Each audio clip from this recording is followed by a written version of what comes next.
Alright, what's up everybody? We're back with more Pokemon HeartGold Hardcore Deathless Nuzlocke. So last time we got 4 of the gym badges in Kanto.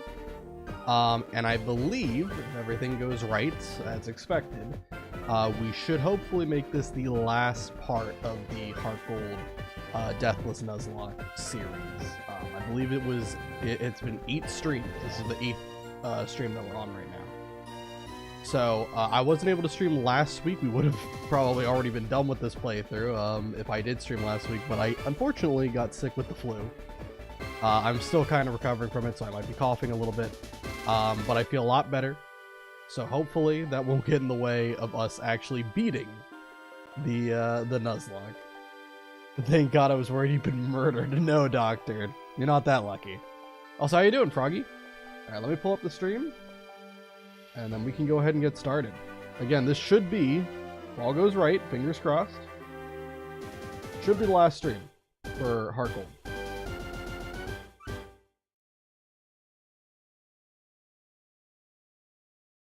Alright. Stream looks good. Okay, cool. Did we decide on the next run? Next run is going to be very different. It's going to be a bit more rage-inducing, probably. It's going to be a challenge for Mario Party. And I'll kind of explain it more in detail when we actually get to it. But just know it's going to be a lot more rage-inducing than any other challenge that I've done. So anyway, this is the current team. I believe it's matched with what we have in the bottom left. Honestly, though, I'll probably be switching a lot of these guys around. The next gym, I believe the last gym we did was Brock and Misty at the same time. They both had a level cap of 54. So next up is Sabrina. That's the psychic type gym leader, and it's the whole reason why we did like the whole routing of our encounters to force Houndour and Murkrow. Those two are going to be fantastic encounters for Sabrina, so I will absolutely be using them. And so we're going to shuffle the team around quite a bit, I would imagine. So these guys are just on the team for now, but not forever. What we're going to do, I'm going to put Jumpluff in the lead. There is a Pokemon that I forgot to get last time that I still need to get. But in order to do that, we're probably going to want to get Pokeballs. I don't believe I have a lot of Pokeballs on me. So let's go figure that out. Is this the floor? That's potions. Is the other counter where you buy Pokeballs? Let's see. Yeah, okay. Because I don't believe I have 13 Ultra Balls on me. We can easily buy like 30 more. I don't know if we'll need this much, but nice to have them. Yeah, what was I gonna say? Oh, I did do some stuff to make things go a little bit quicker for this stream. So what I did, 3 things. First of all, I put a Duskstone and Heart Scales into my game. You can get a Duskstone from the Pokethlon Dome, obviously. The Pokethlon, very easy to do. You get points even if you don't win the competition. So this is just to save time. Just gave myself the Duskstone so that I can evolve Murkrow into Honchkrow. And the Heart Scales also can be obtained just by smashing a bunch of rocks in like Olivine City. There's no challenge to it at all. You would just be smashing rocks until eventually they would drop a Heart Scale. So I gave myself 10. That should be plenty. Way more than I would ever need. I really think we just need 1, honestly, but we'll see. We'll see. There might be an epiphany that I remember to put something else on. I don't know. And the third thing I did was I gave myself a whole bunch of coins for the game corner. Now, this game corner isn't where I want to go if I want to buy anything, because the rewards here aren't very good. I don't think that you can buy anything from in here. You have to go in the other building. Also, how are you doing, Dino? It has been a while, yeah. I forbid you from playing Mario Party E or Mario Part E before you complete parts A through D. Hilarious. Yeah, you can't really buy any, like, good stuff here. Like, there's Psychic, I guess, but that's about it. But I gave myself the max number of coins just in case. Again, probably not going to need that many. But all of this is just to save time. Like, I didn't want to, like, spend an hour grinding all this stuff. So this is all just going to help make things go a little bit quicker. Alright, so I'm going to go grab Crobat really quick. I'm not really going to update the team right now because it's going to change a lot. So I'll update the team before we go into Sabrina's gym, but for now, just going to put Crobat on over Fortress so that I can fly. And we're going to go ahead and venture over to Fuchsia City so we can get 3 new encounters, and one of which, well, we'll talk about in a second. First, let's just go over to Fuchsia City and head to the east. There's a lot of places we have not gotten an encounter from yet, and I'm not going to get an encounter from. Like, I just don't really feel like I'm going to need to exhaust every encounter I have. The only places we've gotten an encounter from have been Route 6, 7, 8, 16, 17, and 18. That's it for Kanto. I mean, technically, if you want to get technical with Kanto, you can also say I got one from Route 26 and Tojo Falls and all that stuff, but that's getting a little bit technical with whether you define that as Kanto or Johto. All right. So Route 15, here we go. So in the grass here, we have species claused everything here except for 3 Pokemon. Nidorino, Nidorina, and Chansey. Chansey's the one I want. And the crazy thing is, for Route 13, 14, and 15, all 3 of them, the encounter tables are exactly the same. You will encounter the same Pokemon every time. I believe the other 2 Pokemon that can appear here that are species claused are Hoppip and Pidgeotto.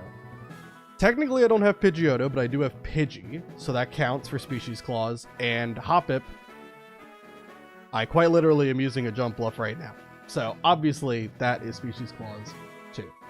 So going in this grass, it should be guaranteed either Nidorino, Nidorina, or Chansey. Chansey's the one we want, but it's only a 1% chance of encounter. So we're going to see how long that takes. For now, let's just get in the grass, figure out which one of those 3 we're getting here. Again, Pidgeotto doesn't have a Pokeball symbol next to its name. We already have Pidgey, though, so this is still species clause. We got Pidgey, I think, from like Route 36 or something. It was a while ago. Yeah, Chansey with a 1% encounter rate is going to be pretty fun, but we're gonna do our best here. We'll see what happens. All right. Nidorino is going to be the encounter for here, so let's just use Sleep Powder on it. Maybe I should use Substitute first so I didn't get poisoned.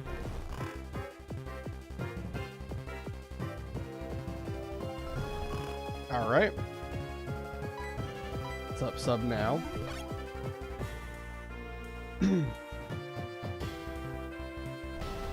And I think we don't really have to worry about weakening it. Nidorino, I don't think has that low of a catch rate, and with it being asleep, it's going to be pretty good.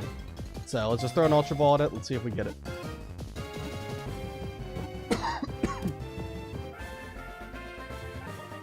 Again, Pidge E is reserved for those who have completed Pidges A through D. Well, unfortunately, I just have little Pidgey Man, so I can't do anything about that. I can't release him. He didn't die, so that's not legal. All right, Nidorino. We'll just name you. Eventually becomes Nidoking. Trying to think of like some kind of king and queen. I don't know. You could call him Henry, I guess. King Henry, right? Sure. I'm gonna tell you right now, Nidorino ain't gonna get used. Alright, do I have any repels on me too? I only have 5. Alright, I should buy more eventually. We don't have to worry about that right now, though. We'll just try to not really battle any trainers. I don't want to make this take any longer than it needs to. I will still fight every trainer inside the gyms. I still want to do that, because I think that's kind of fun to do it. But yeah, fighting like all of these trainers, now we're just gonna ignore them. I'm sure if I'm in the grass, yeah, you don't fight that guy. Okay. Just trying to go slow here. Waiting for it to update when we get to a new route. Okay, so this is Route 14. Okay, that's 15 then, so that grass is not 14, alright. Alright, so where do we gotta go? This guy spins? Yeah, he does, alright. And I guess it's not as simple. Yeah, okay. Alright, well for now, I guess we won't lead with jump left. We'll wait until we get into the grass for that. Nope, gotta finish Henry A through D first. God dang. I am getting banned from a lot of things. Can I cut? No, I don't have cut on me. Alright. That's alright. Let's just see if we can get past this guy. I don't think whatever he has is gonna be that big of a deal, but I'll try to time it. Isn't there like a speedrunner trick with like, I don't know, like doing this and then they can't rotate or something for a little bit? Or is that a different game? Maybe that's not HeartGold Soul Silver. I don't know. We'll try it. Nah, it's a different game. My dream is to fly with my beloved bird Pokemon. Like, I don't think any of the trainers on this route are going to be that crazy. Birdkeeper Roy. Level 38. That's easy. We'll just Ice Beam it. Do I not have Thunderbolt on... Wait a minute. I didn't see any, like, yellow icon there, so do I not have Thunderbolt?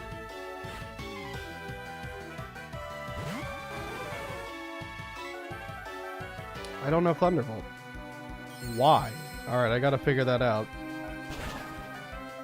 I don't know why I have Substitute on. Because don't I have Choice Specs on Starmie? Starmie is getting banned? Nah, Star You getting banned. Incredible commentary. This is the stuff I missed last week because I was sick with the flu. Alright, hold on. Let me... Yeah, I have Choice Specs on. Why do I not have Thunderbolt? It's been a while since I played. I thought I had Thunderbolt on. Hold on, let me switch these two around. Do I have a Thunderbolt TM on me, or am I going to have to buy one? It's 24, right? God dang it. We'll do that later. Again, I don't think we're going to need it right now. Let's just, again, try to avoid these trainers. Where is the grass on this route?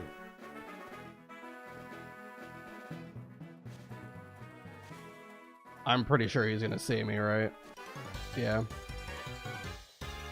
Is the only grass on the route on the left? Oh my gosh. My puns are stronger than Tamiflu or Zafluza.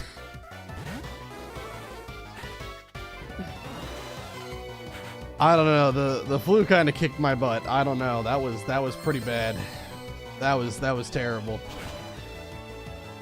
For like 3 or 4 days straight, I just had like no energy. It was pretty bad.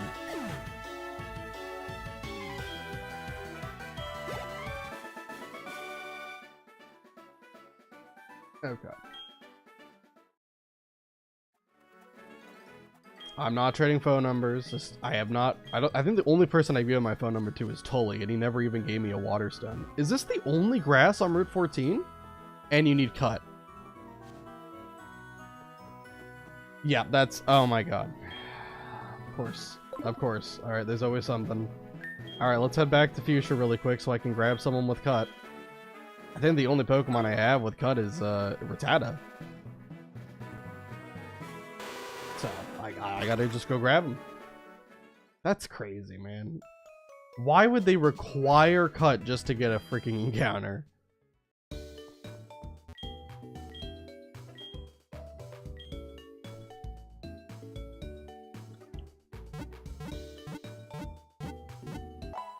Alright. Again, like I said, the bottom left is not going to be accurately reflecting what Pokemon I have. That's fine. We'll fix it by the time we get to Sabrina. Alright, cut. Again, that's Rattata, I believe. So, oh wait, there we go. Box 1, Rattata. I guess take off Gyarados for now.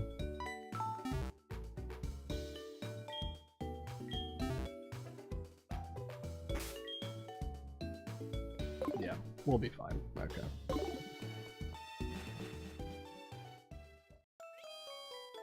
All right.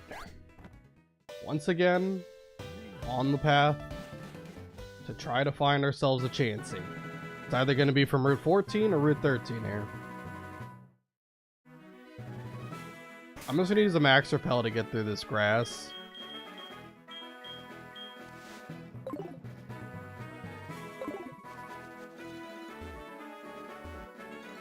Getting above you.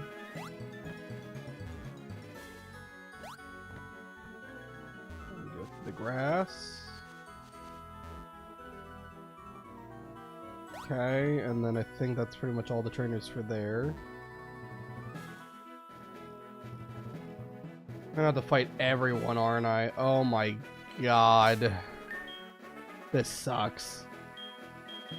Here, Rattata, hold an experience share. Do I have one on me? Yeah. Hold the experience share. That way we don't level up as quickly, because the level cap is 55. I can't wait to go home and drop off my bag. Oh my god, we're gonna have to fight 4 people. Just to get an encounter that probably isn't even gonna be Chansey. But it will help with Species Clause, so we gotta do it. Okay, the only Pokemon you have is Zigzagoon, that's good. Right. Surf should definitely drown this little raccoon.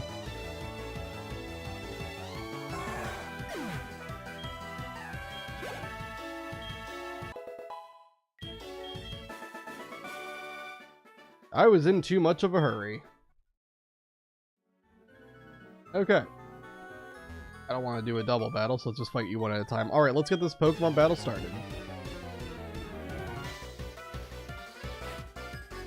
Teacher Claris with another Zigzagoon. What's happening?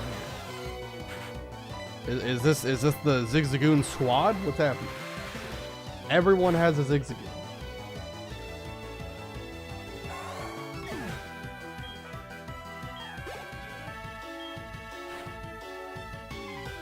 And then Rizzo. Well, unfortunately, I'm locked into Surf. So I'll just go to Crobat. And Crobat will easily take you out with Fly. Well, Ingrain just means that you can't swap out and you heal 1/16 every turn. It's just a objectively worse version of Aqua Ring. I don't know why they made it so that Ingrain actually makes you like not be able to switch out. I feel like that's super dumb. Alright, Roselia is definitely dead to Fly. They did that because the devs hate grass types. I mean, grass is still pretty solid, especially when it got buffed to, like, you know, be immune to powder moves. And of course, it's always been immune to Leech Seed, which is nice. There are some good moves on grass, but Ingrain is not one of them. Anti-grass racism is a huge problem in Japan. I mean, they are... I will say Johto is definitely against grass. There is a lot of bad news with grass types in Johto. A Sand Slash. Okay, well, Surf is easily going to take that out. This is probably going to star me up to level 55. Which, again, that's the level cap. As long as we don't go to 56, we're fine.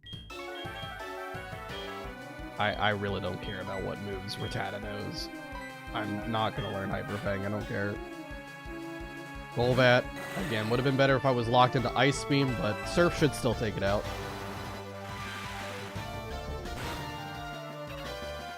15 level advantage definitely helps quite a bit. Alright, that's probably going to get to 55. There we go.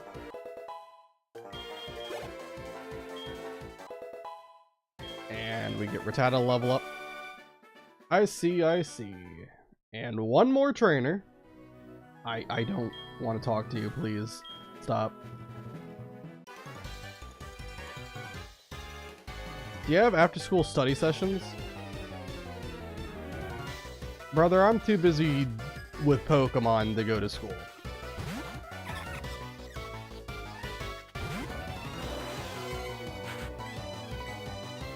Alright, Badoo, even though it's a grass type, I don't think it's gonna like Ice Beam, especially from a Choice Specs boosted attack. So yeah, that's easily gonna take you out.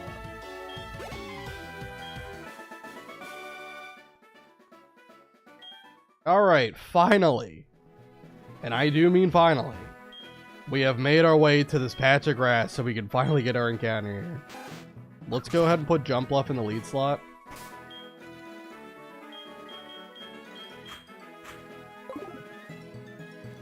I'm sure that's a trainer right there, so I'm gonna be careful here. Let me get off the bike so I don't...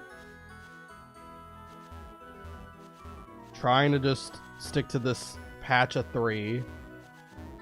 Where are the Pokemon?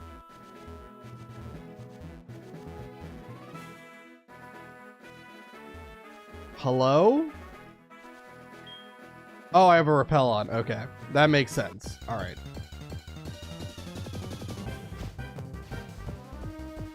We already have Nidorino. It has to be either Nidorina or Chansey. It literally cannot be anything else. Everything else is species close. Japanese society is founded on a rigid, conformist class structure where grass forms a permanent underclass that is constantly deprived of sunshine by the upper crust of bushes and trees. Is routinely ripped up to pave infrastructure for poor foundations of buildings, or is used as early feed to fatten up Wagyu cattle, all to ensure that it can never challenge the ruling Cherry Blossom Imperial Dynasty for rights and privileges. I did not know about the suffering of the poor grass. I can't believe this. This is an outrage. That is a 1% encounter chance, by the way. And how many was that? Across Route 14, or yeah, Route 15 and 14? I think that was like 4? 5 encounters? That's crazy. That's very lucky. All right, well, we're gonna go ahead and use Sleep Powder here.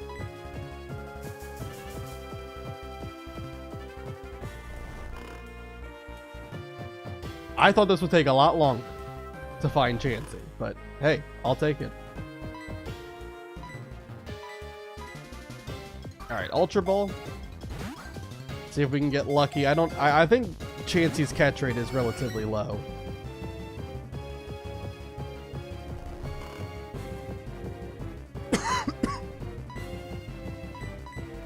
Many historians consider the subjugation of the grass in Japan to be the last true example of Arpathave in the world. Poor grass, man.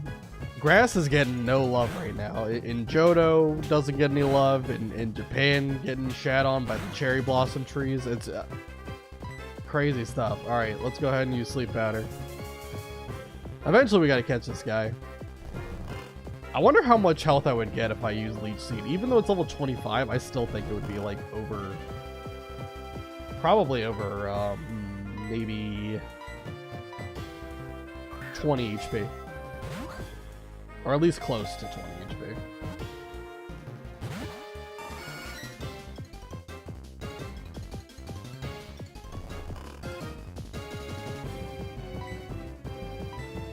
Come on, Chansey.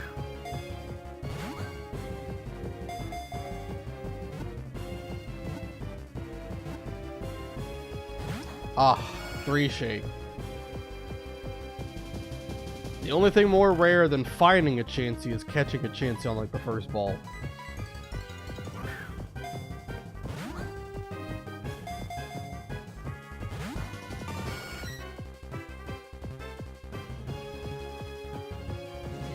Oh no, it's gotten minimized, so this is gonna be annoying. Just do your best, there you go. Hit it with Sleep Powder. Alright, come on, Chansey.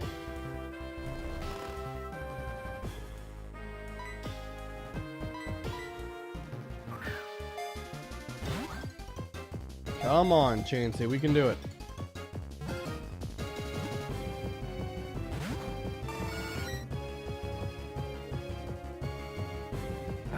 God dang. We'll go sleep powder again. Alright, we've been hitting sleep powder like every time. This is pretty good. Johto and Kanto are actually long-standing derogatory terms for grass in Japan that reference the ancient law that bans grass from growing taller than toeling, because should grass grow taller, it might threaten the middle class positions of the bourgeois bushes. Oh my god. I can't believe they're just forcing all these rules for grass to never let it grow. This is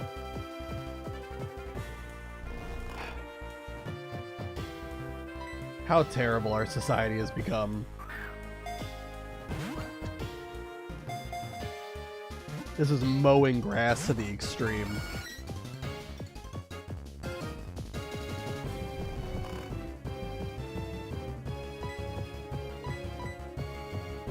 Chansey, what is going on here? Like, I know it's a low catch rate, but like, is it really this low?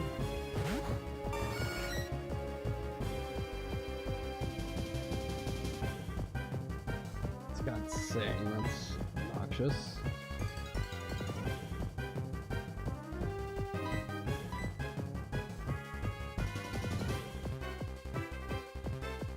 By maintaining grass as a permanent underclass, the cherry blossoms keep the bushes looking down instead of up at the beautiful pink petals in the wind.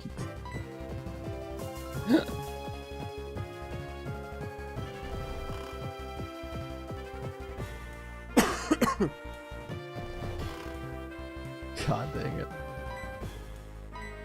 Chansey, anytime you want to get in the ball, we can finally actually progress with the game and actually play Pokemon. It's a crazy concept, I know. And here I was thinking the hard part about this stream would be finding Chansey, but no, catching Chansey is actually taking like almost twice as long at this rate.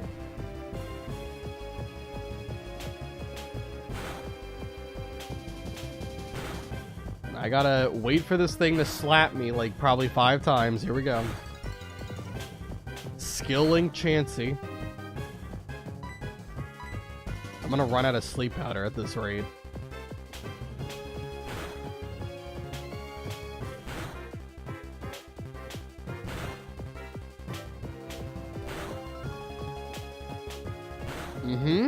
Alright, another 5 hit. Huge. Alright, we finally got sleep powder off. I might have to look up what the chance is to catch, because I don't know what it is, but I'm curious. Alright, while I'm looking it up, I'll just keep throwing Ultra Balls at it. Gen 4.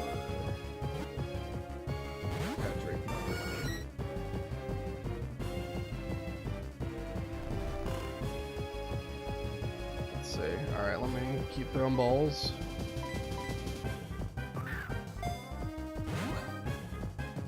Here it is in Chansey.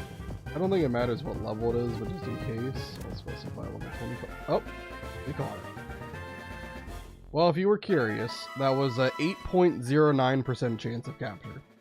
So, I think that was about what you would expect. That was about 12 Pokeballs. Or Ultra Balls, I should say. Did I? Wait, I don't think I specified Pokeball. No, I did not. That was with a Pokeball, was 8%. With an Ultra Ball, it was actually 16.776%. So it should have been a lot quicker than that. Anyway, it walks carefully to prevent its egg from breaking. However, it is extremely fast at running away. All right, we're gonna name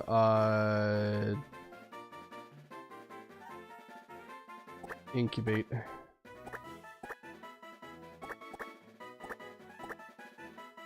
Alright. There we go. We got Chansey. That's going to be a very good Pokemon. It is a absolute tank on the special side. And with all that, we can finally go to Saffron City. We can fix the team the way I want it to be. And just go ahead and take on Saffron City's gym.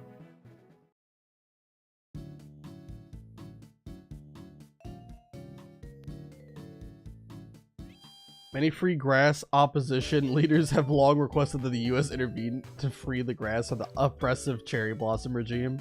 However, they were all mowed down by government forces during recent protests against the discriminatory Nagoya laws. Unfortunately, cherry blossoms are a fixture of the National Mall and hold great sway over policy in DC. Oh my god, they're spreading.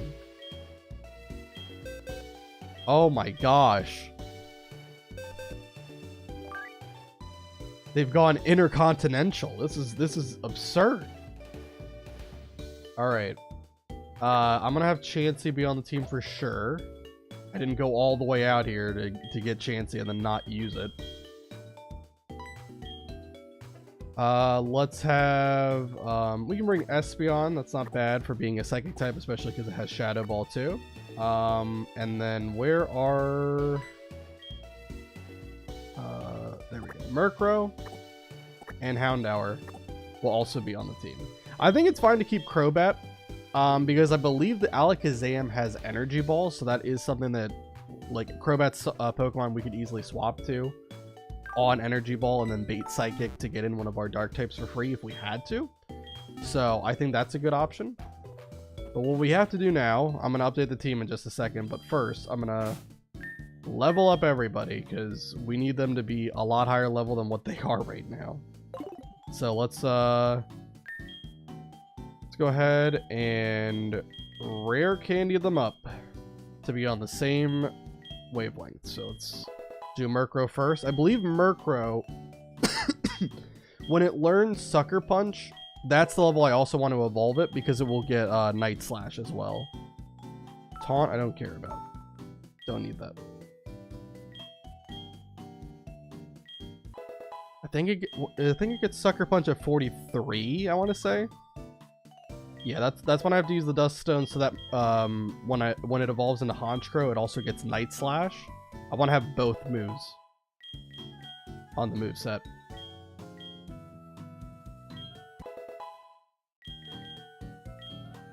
Feint Attack, I don't think we're going to need that. It's fine. It's a move that has 100 accuracy but only 60 base power. Night Slash is 70 base power and has a high crit rate too, but really I just want it for the base power. And Sucker Punch is a priority move that will only hit if the opposing Pokemon actually declares an attacking move. There was a recent attempt to prune the DC cherry blossoms along the National Mall and the Potomac.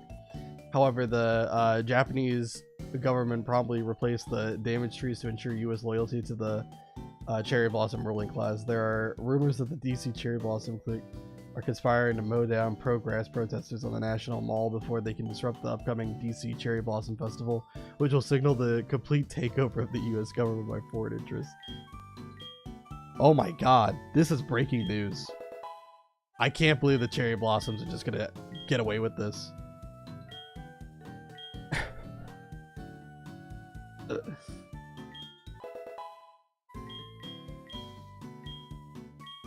Alright, they're not gonna learn Mean Look.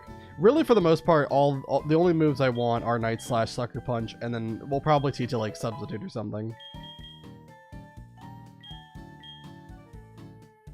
Alright, this should be where we get Sucker Punch. Oh no, it's not. Okay, never mind. It's not 43. It's, I guess, close though, right? It has to be. I thought I learned it at 43. There we go, 45. Alright.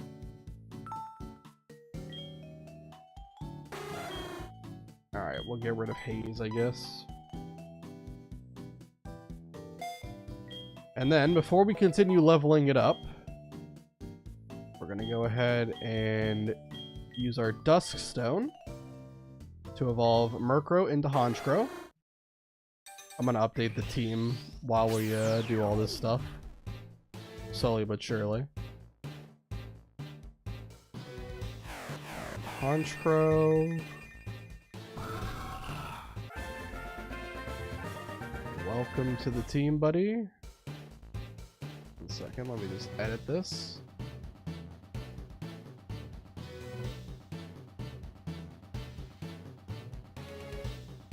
And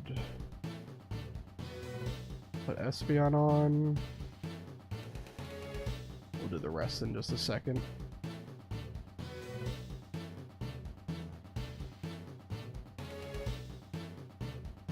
Okay.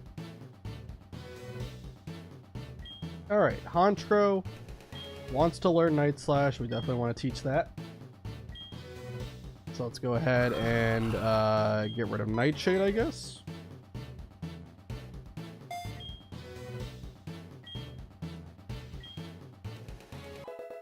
Alright, very good. And now we can go back to using rare candies to get it up. To level, we don't want to get to 55 right away, because obviously we want to have some leeway for fighting all the trainers in the gym. So maybe we'll go to 50, I think we could just go to 54. 54 I think will be plenty.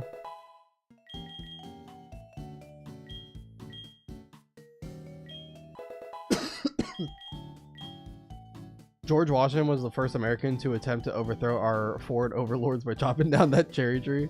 But because he could not tell a lie, he was discovered before he could uproot the entire grove and was forced to accept the cherry blossom as his pick for vice president. Man. That's something I didn't learn about in history class. I'm going to tell you right now. That's that criminal what's happening. I didn't realize the corruption was so deep-rooted.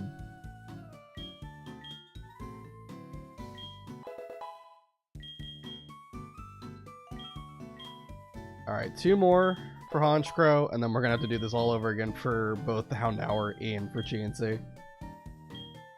Depending on time, I don't think it'll take that long, but depending on time, we might speed this up.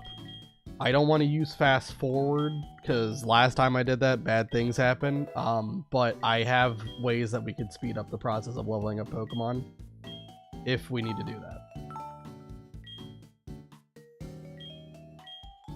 But for now, we're doing fine. I mean, finding that Chansey within, like, the first 30 minutes of the stream, that's awesome. I was fully expecting that to take almost an hour. So I'm very happy it didn't.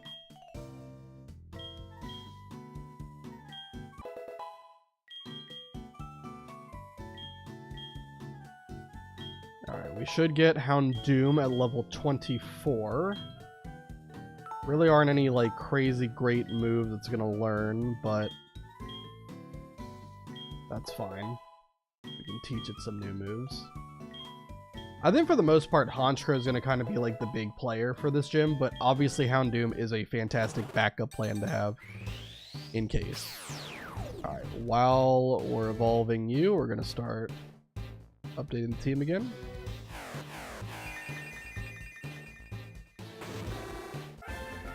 Houndoom. Slightly resize it.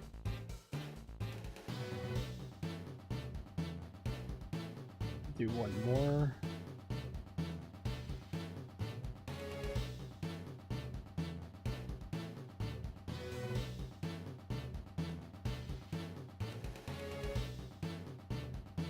I'm gonna have to resize that a lot.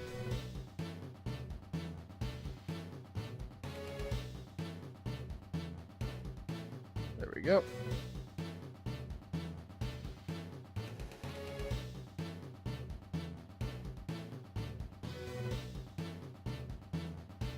Okay. We got Houndoom. Who's the other Pokemon that's on over? Okay, Crobat. Okay. Alright. I'll do that in a little bit. It's the history they don't want you to know. Cherries have infiltrated all of our society and drive much of government and the arts secretly. Cherry Garcia was the famous lead guitarist for the Grateful Dead, and Grover Cleveland, who was both the 22nd and 24th president of the United States, was actually just an Ohio grove of cherry blossoms.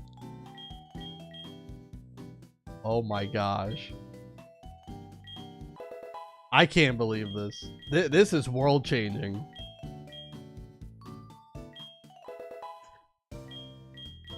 It seems like we don't have too much longer until the overlords, the cherry blossom overlords, rule us all. I mean, I've heard of like the lizard people conspiracy theories. I've never heard of this. This is absurd.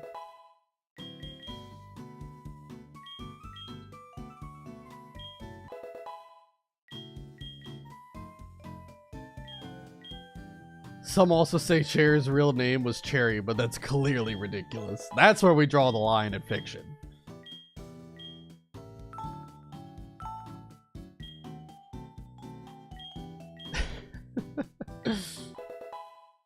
I don't really know if Houndoom learns anything good via level up. I think it gets Flamethrower in... I think it's like around level 50. But that really might be the only great level up move it gets. Well, actually, it does get Nasty Plot at 60, which is just in time for Blue's level cap, so that will come into play. But at least for this current level cap, yeah, no, it's just going to be Flamethrower, I think.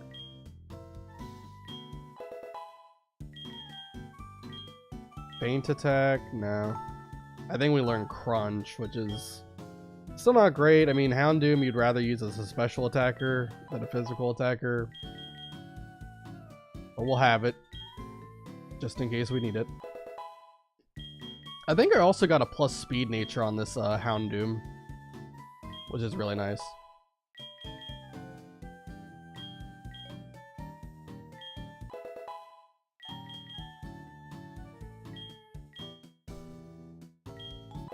Alright, 43.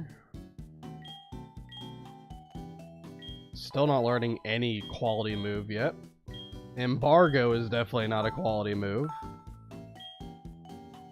I wonder if anyone has ever actually strategized around Embargo in a Nuzlocke or even in competitive. I don't know. Embargo just feels like a move that just is absolutely terrible.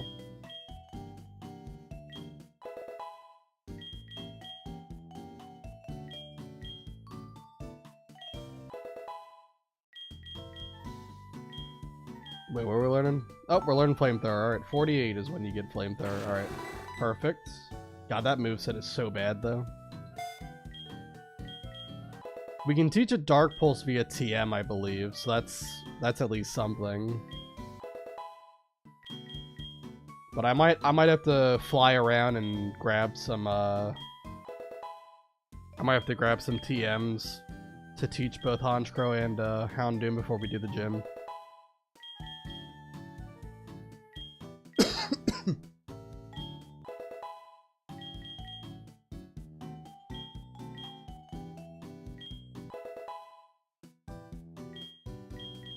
The famous Cuban embargo is also just an effort to keep Cuban sugarcane off the market to prevent it from competing with more natural sweeteners like dark cherry juice. Wow. That's the most relevant embargo has ever been. This whole stream. Alright, we'll learn Crunch.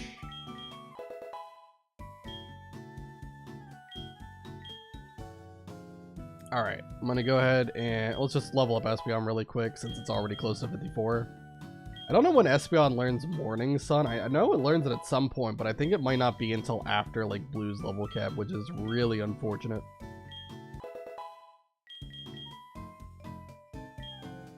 Alright, 54 for you. And now we just gotta level up Chansey. Now Chansey, the evolution into Blissey is via friendship. I think Chansey actually, like, when you catch it, it has, like, a high friendship rating already. So, it honestly might just, like, evolve into Blissey, just leveling it up normally.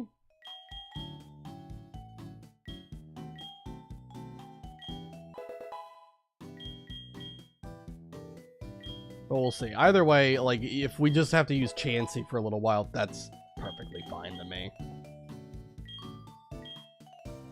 Also, the Cherry Berry is a subliminal message in Pokemon to convince the masses that cherry trees cannot be paralyzed. Is that their weakness? Is that their true weakness? Being paralyzed? This is how we can overthrow the Cherry Blossom government?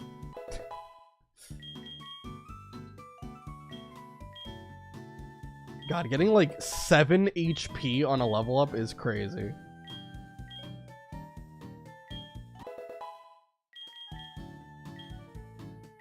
Light screen's good. Let's teach that. Let's put that over.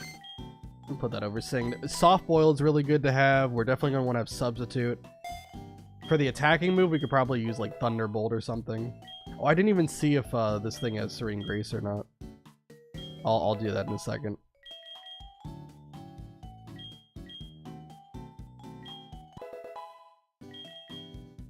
Just keep on leveling it up for now. Again, we're trying to get it all the way up to 54. And then I'll go ahead and worry about teaching everybody new moves and also updating the team.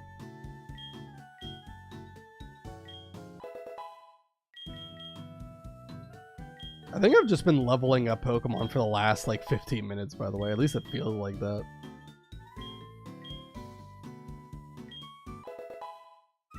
But the good news is after we do all this leveling up, it's going to kind of get a lot quicker. It's going to feel a lot more like Boss Rush. Healing Wish I think actually kills you, so no. But yeah, it's going to be a bit of Boss Rush for like the next couple of gyms. We're just going to kind of be going from place to place, taking out the gym leader, taking out the rest of the trainers, and then moving on to the next. It's going to be like this for, I think, all of the gyms. Because we don't need to get any new encounters. As I mentioned before, the only other encounter I wanted was Chansey, and now that we have that, I don't have to worry about it anymore.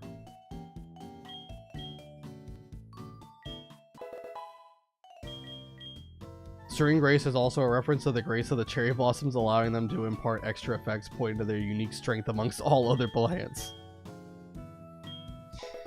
I should have known. It was so obvious the whole time.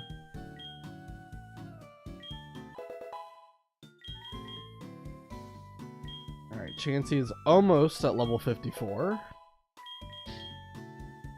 See if it evolves at level 54 or not. It might not, but that's perfectly fine. I thought it was possible, but I don't really think Chansey or Blissey are going to have that much of a role for this gym. We're just going to have it just in case. Just in case. Alright. Now the other thing I need to know is who is holding the leftovers item? Is that someone in the PC box? Can you move items from here? Yeah, you can. Alright. Wide Lens, Chestoberry, Rossberry, Oranberry, the experience share. I'll take that for now. Citrus, Oran, Berry Juice, Wide Lens. Alright, leftovers was on for Alligator. Alright, we're gonna take that off of you for now. That famous scene from Alien, "Game over, man, game over," is a reference to how we have already lost our sovereignty to foreign cherry blossoms. My god. I can't believe they got away with that. We're gonna put leftovers on Honchkrow. Oops. Put leftovers on Honchkrow. And we're going to take the choice specs off of Starmie and put it on to Houndoom. Everyone else, I don't really care too much about what item they have. Chansey... You can have a Soothe Bell so that you get more friendship as we run around like an idiot. Espeon, feel free to hold, you know, an Oranberry, why not? And Starmie, you can have, do we have like Mystic Water or something? Would Never Melt Ice. Sure, you can have Never Melt Ice, why not? Okay.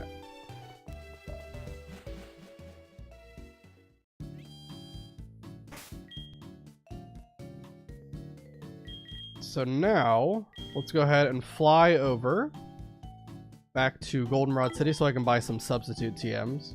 I don't know how many we're gonna need. Right now we just need, I think, 2. But I'll buy a couple just to make sure we don't run out over the course of the playthrough.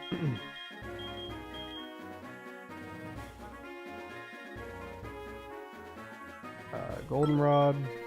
We're also gonna have to make a stop at some point in Blackthorn City to use some of the heart skills we have. But for now, we're okay.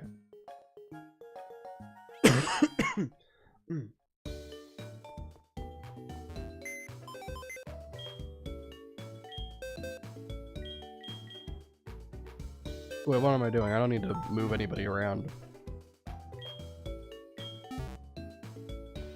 Okay.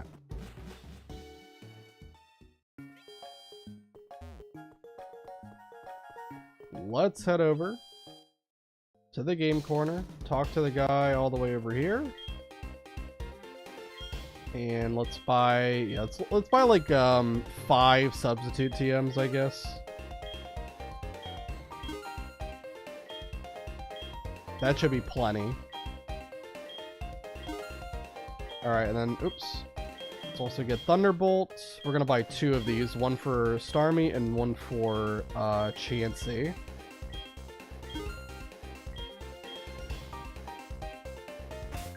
Okay.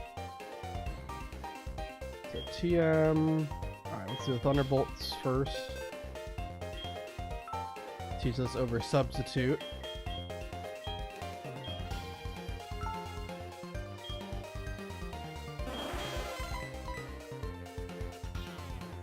Alright. And then we'll teach Thunderbolt as well to Chansey.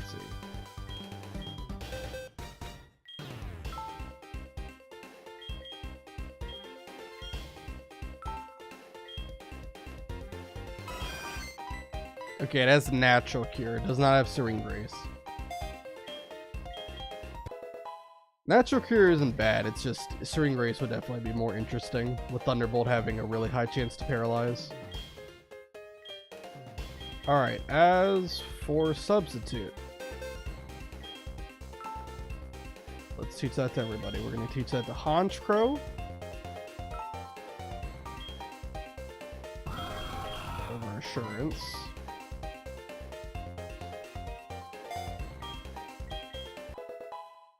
Teach it to Houndoom.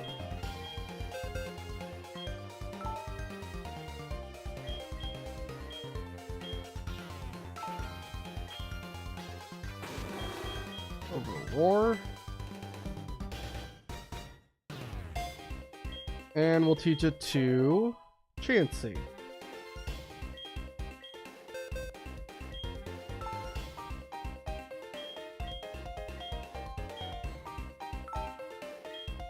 Put that over Minimize, I guess.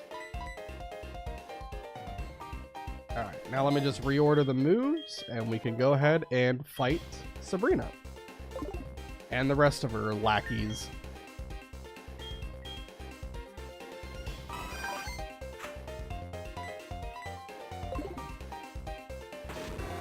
Still need to put Dark Pulse on.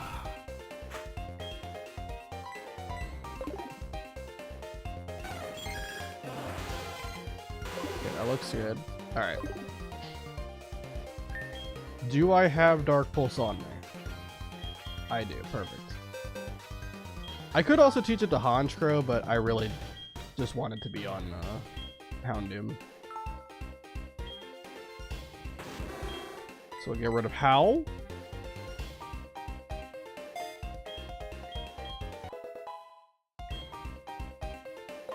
Okay. Very good. Now, we're ready to fly on over. Oops, that's not correct. Okay, hold on. Alright, let's fly on over. Have to use Victory Road as a stopgap. So we can actually fly over to Kanto, go to Saffron City, and we can finally take on the gym. And like I said, it's going to be kind of boss rush right here, so we're kind of just going to be fighting the next couple of gyms just back to back to back. The only time we'll be taking a little bit of a break is to swap Pokemon around, you know, for the next gym. But yeah, it's really going to be just kind of rapid fire here. Alright, so let's head in here. I don't know if I remember how to actually get through this place, but we're going to try our best. Honchkrow is in the lead. I think that's fine. Let's go ahead and fight some of these guys. The power of all those you defeated comes to me. Alright. Let's see what you got. A Bronzor. I think we'll be able to use Night Slash pretty effectively. Let's use Sub just in case it's got something crazy. Gyro Ball. That becomes more powerful if you are slower. And I can promise you Bronzor is definitely slower than Honchkrow. Although it's not like Honchkrow is an insanely fast Pokemon. Skill Swap, alright. What did I have? Insomnia? I guess I don't know. Alright. Well, I now either have Levitate, which would be hilarious because I'm already a flying type, or I've got Heat Proof.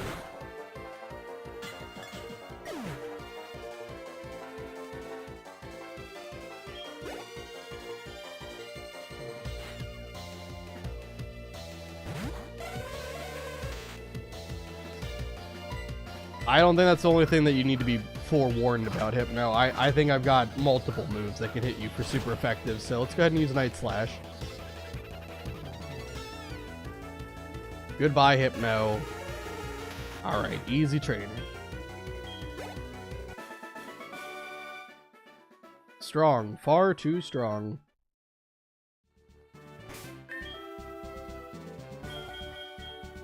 Do I have like just a regular potion? I do not. That's fine. I think we'll be okay. We only took like a little bit of damage. Alright, let's see how we get through this place.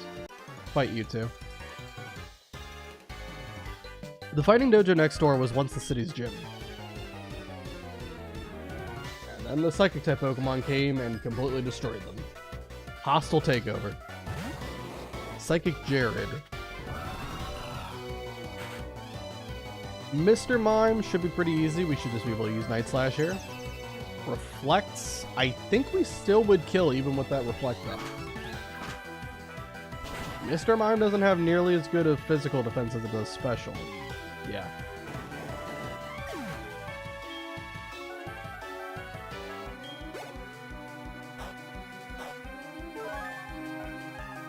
Alright, Mr. Mime's down. Who's next? Got Execute. I don't think Execute is going to like what happens next. Pretty confident this will kill too. If it was an Executor, then, you know, it might live, but Execute now.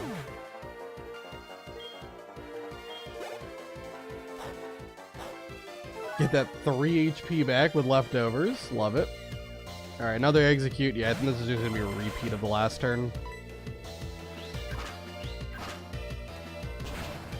Alright, I think there's only, like, oh wow, that didn't actually kill.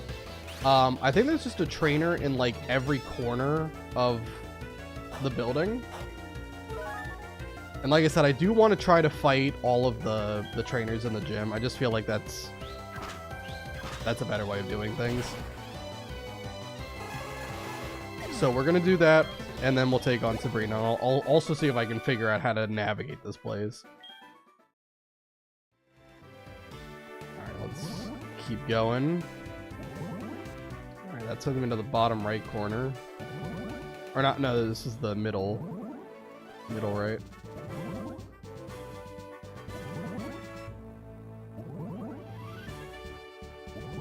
Okay, there we go. You're new. Psychic power is the power of your mind. I mean, very true. You're challenged by Psychic Franklin. Sent out Kadabra. Alright, I think we can easily handle Kadabra. Why does Kadabra no headbutt? That seems like an interesting concept. I don't know why you would teach Kadabra headbutt. That's certainly a decision. You do not see that very often. Alright.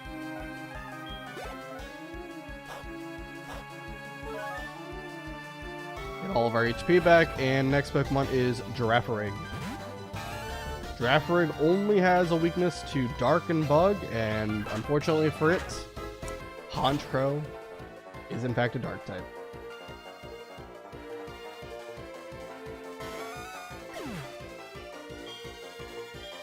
Alright. One more trainer before we do Sabrina. Your mind has more power than mine. It's that Giga Brain. Alright, let's see where this takes me. No, I don't want to be back in the bottom right. I gotta figure out where all these things take you. How do I get to the top left? Well, it's not that.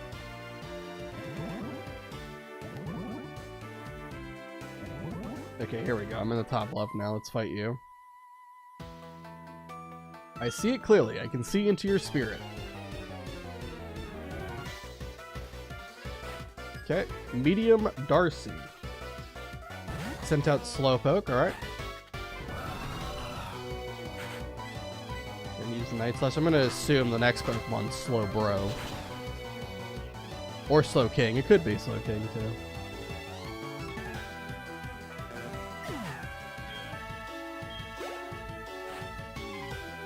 Slowbro.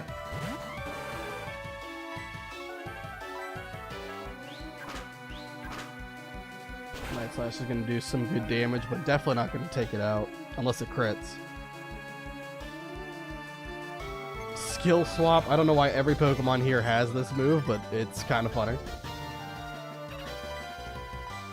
Alright. And one more Night Slash should take it out. Alright, perfect. So now what we're going to do, I'm going to just use an Ether because I don't want to have to go back and heal. Dark Pulse. I mean, I don't really think we need to. Nah, I think we're fine not having it. We always can teach it via TM. Some bold moves. Give up. All right, cool.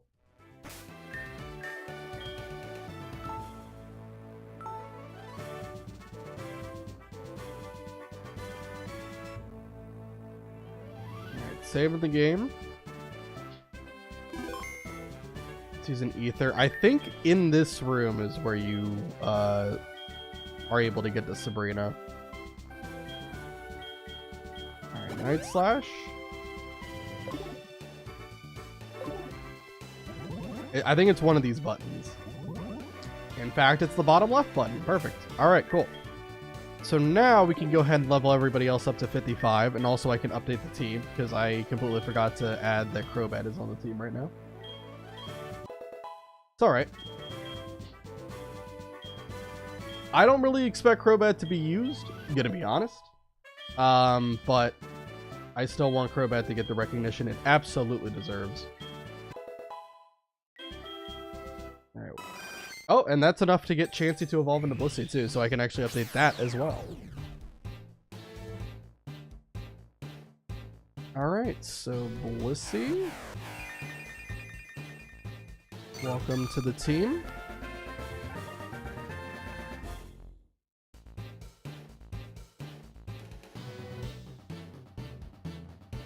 Needs to be resized a little bit, there we go. And Jump Bluff.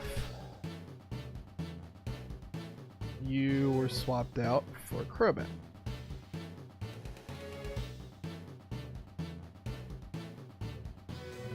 Let's resize that really quick.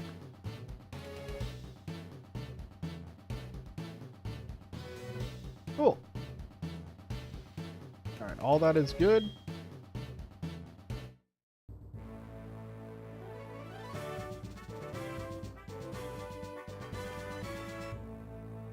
Alright, cool. And this Crobat needs to get to 55. Alright. Okay, yeah, we're gonna keep it with Honchkrow in the lead slot. I think Honchkrow is definitely the best guy for the job. It should be able to one-shot her Espeon and possibly one-shot Alakazam as well. Mr. Mime has nothing to hit Dark types with, so that's kind of an auto win. Let's go ahead and do it. I knew you were coming. 3 years ago, I had a vision of your arrival. You're after my badge. I don't enjoy battling, but it's my duty as a gym leader to confer badges on anyone who has proven him or herself worthy. Since you wish it, I will show you my psychic powers. Alright, here we go. Versus Sabrina. You were challenged by leader Sabrina. Espeon. We're going to go ahead and hit it with Night Slash. It's going to use Calm Mind, try to set up on me, but that's not going to work because Night Slash should, as mentioned before, one-shot this thing.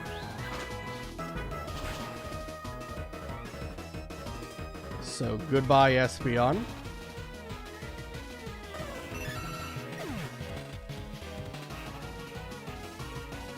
All it had to hit me with was Shadow Ball, so that wouldn't have done that much anyway. Alright, goes to Alakazam. This thing just has Energy Ball to hit Dark types with. We'll go Night Slash again. Goes Reflect. I think it's possible Night Slash kills, but we'll see.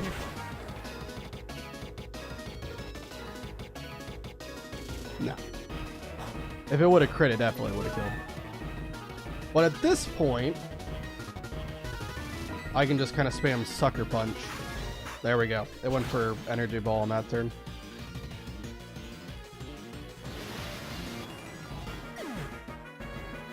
Alright, Alakazam is down, and the only other Pokemon left is Mr. Mime. As mentioned before, Mr. Mime does not know a move that can hit a Dark-type Pokemon. What will happen after this? I already know. Well, you already know that you're about to lose. It has Mimic.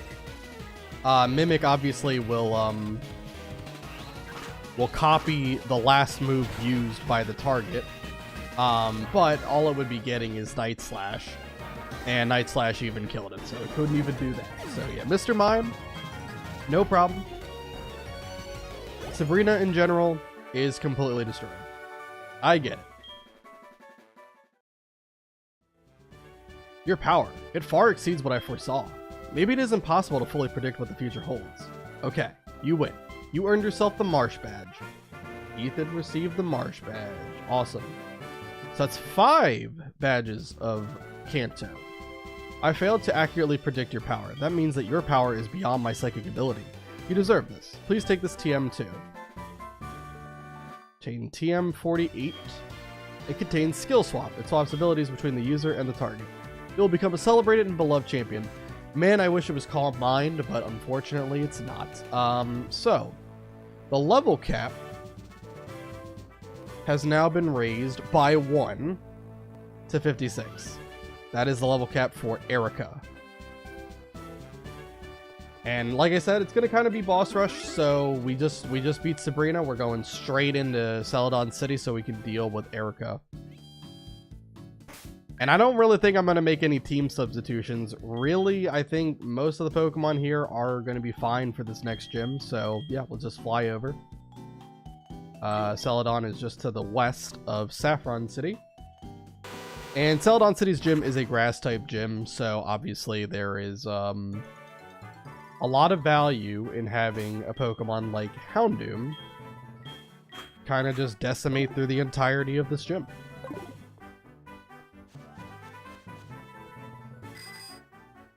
And the big thing is, I do believe Houndoom, let me show this off really quick. Houndoom does have a plus speed nature. Timid is actually a perfect nature for it. It's plus speed minus attack. This nature should make it fast enough to outspeed Jump Bluff.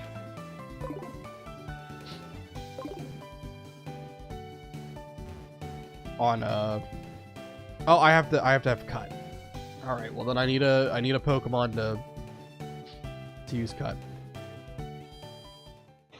Sorry, my sinuses are acting up. All right, let me go ahead and bench. I guess it's probably best to bench Starmie since we are doing a grass type gym. So where's Rattata? All right, Rattata, you're over Starmie. I'm not gonna update the team though. Rattata is not gonna get used, I promise. Just pretend like Starmie's still on the team. It's not, but.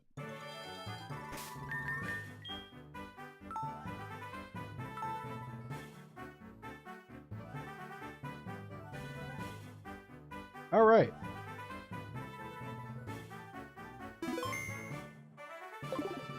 Now then, let us continue on. Oops.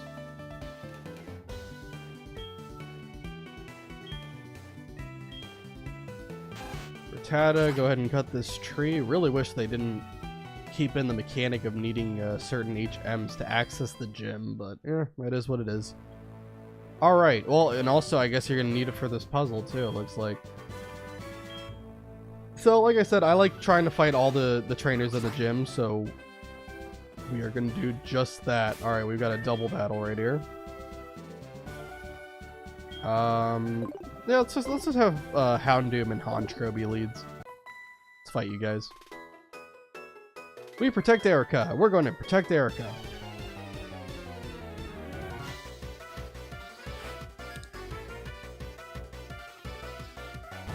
Twins Joe and Zoe. Or Zoe, I don't know how you pronounce it. They got some fully evolved Pokemon on them, but that's fine. We'll go ahead and use Flamethrower on Vileplume and Wing Attack on Victreebel, I guess. Victreebel is going to protect itself. That's perfectly fine with me, because Flamethrower is going to delete this Vileplume with Choice Specs. No way that doesn't kill.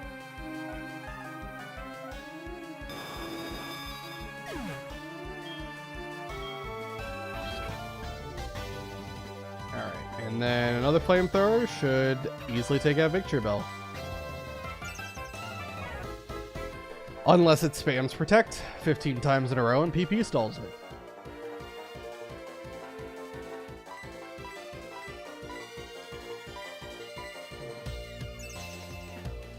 Alright, we've hit the triple Protect.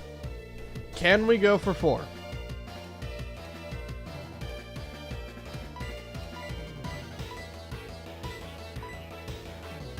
Alright, didn't even try to use Protect that time, so finally, Victreebel is going to go to the Shadow Realm. Absolutely awful.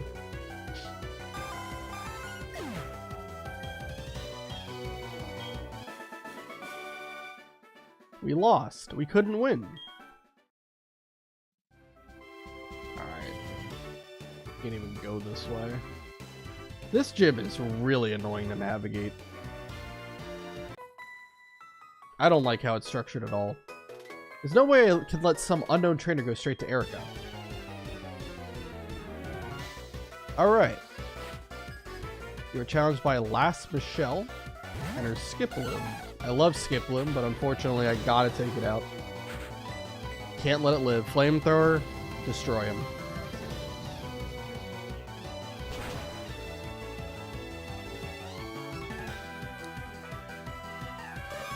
What other Pokemon you got? Hoppip. I'm gonna guess the last one is Jumpluff.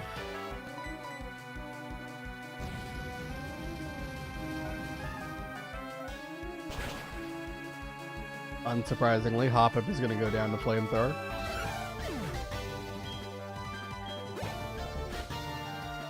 Yep, it is a Jumpluff. But even if it's fully evolved, it doesn't matter. Flamethrower is just too goddamn strong from Houndoom.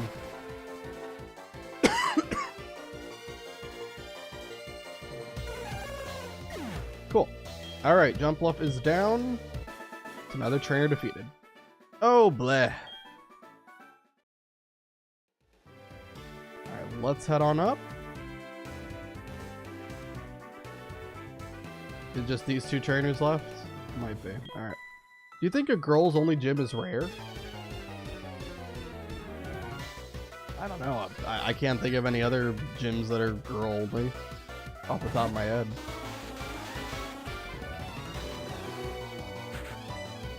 Anyway, Executor. We could probably just use Dark Pulse to take it out, but let's Flame Dart.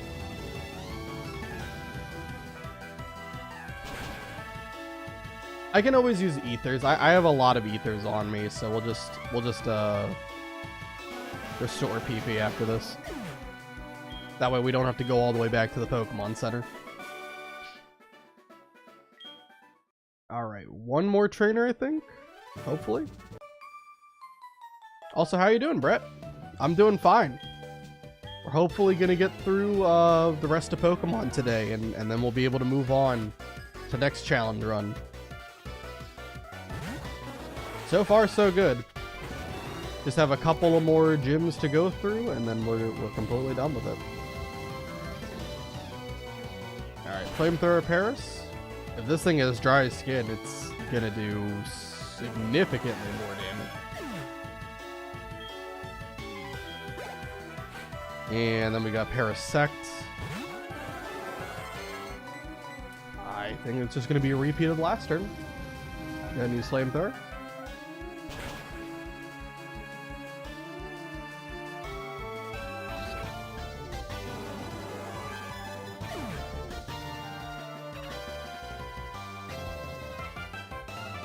Hold on 1 second.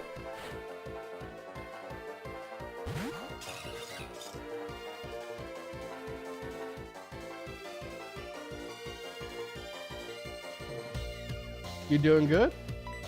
Sounds great. You been doing any swimming lately?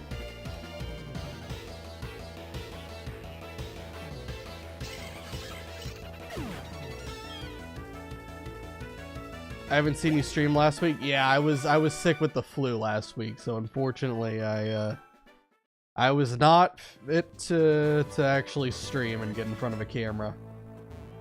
Yeah, it's pretty bad. I'm still kind of recovering, so I might sound a little bit stuffy at times, and I might be coughing a bit, but yeah, I for the most part have gotten over it. But it was rough the first couple of days. It would have sucked. Yeah, it was not great. I was pretty much unable to really move around at all for like 3 days straight. I just had no energy. It was pretty bad. Do I need to heal HP? I think I just need to use Ether.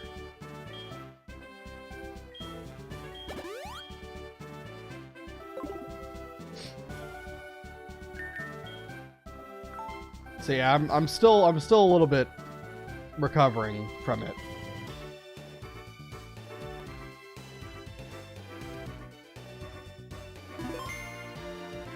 Also, OBS is dropping a little bit of frames right now. Sorry about that. Looks like it's okay now. All right. Yeah, I think we just have to level up everybody to 56, and then we can go ahead and fight Erica. Let's go ahead and do that. Houndoom, Honchkrow, Espeon. I know in the bottom left it says I have Starmie on the team. I don't actually have Starmie on the team. I need Rattata to use Cut. I just didn't feel like updating the team to include Rattata. I don't even really anticipate that we're going to use any other Pokemon than Houndoom for this, but yeah.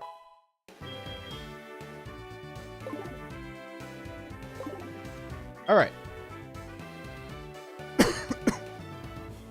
Any plans on what you're going to do next for Crash? We'll see. Eventually, I do hope to return to Crash. I'm just not sure what I want to do for it yet. But the next playthrough is not going to be Crash. It's going to be Mario Party related. It's probably going to be ragey. I might get pretty mad playing it, to be honest.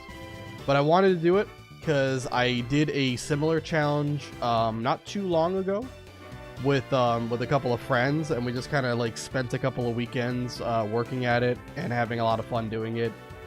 Also getting a little bit mad, but it was a fun time. so I wanted to try to do my own spin on it for a single player challenge. Hello, lovely weather, isn't it? It's so pleasant. I'm afraid I might doze off. My name is Erica. I'm the leader of Celadon Gym. Oh, you're from Johto, you say? How nice. Oh, I'm sorry. I didn't realize that you wished to challenge me. I know. I have been training myself on not only flower arrangement, but also Pokemon battle. I shall not lose. Any plans on what you're going to do for Spyro? Another one that I am really trying to think of something for it. I would love a reason to go back and play Spyro. And I am also looking at some of like the ROM hacks for Spyro too that are a little bit interesting. But yeah, nothing concrete at the moment. When I do know something that I can do, when I feel like I got something good, I'll let you know.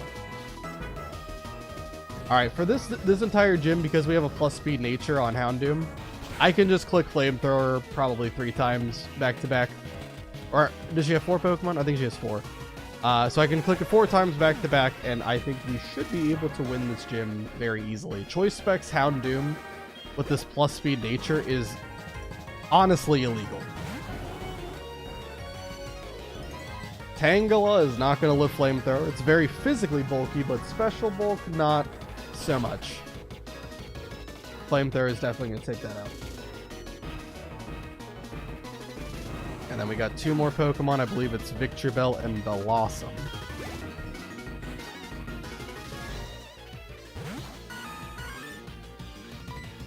Alright, Victreebel.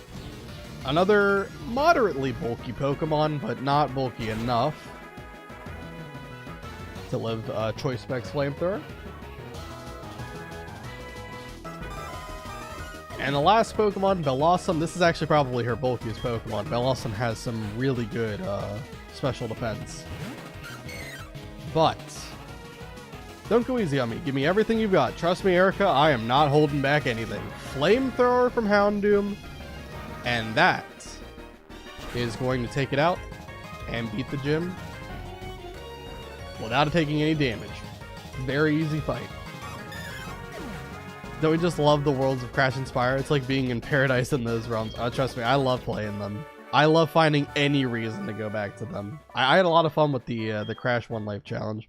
And I'm not sure if I want to do like a Spyro One Life Challenge. I've thought about it before, but I kind of feel like Spyro is a significantly easier game.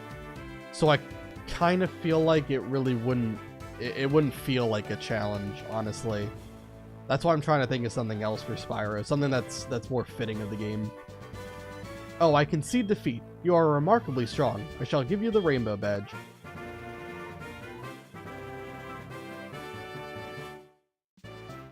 That was a delightful match. I felt inspired. Please, I wish you to have this TM19 as a special occasion. It is Giga Drain. I can't read. It is a wonderful move that drains half the damage it inflicts to heal your Pokemon. It is indeed a horrifying move. Well, it's better in later generations, not in this game though. Losing leaves a bitter aftertaste, but knowing that there are strong trainers spurs me to do better. Cool. Alright, now I gotta get out of here. If I can figure out how the heck to leave. I really hate this gym.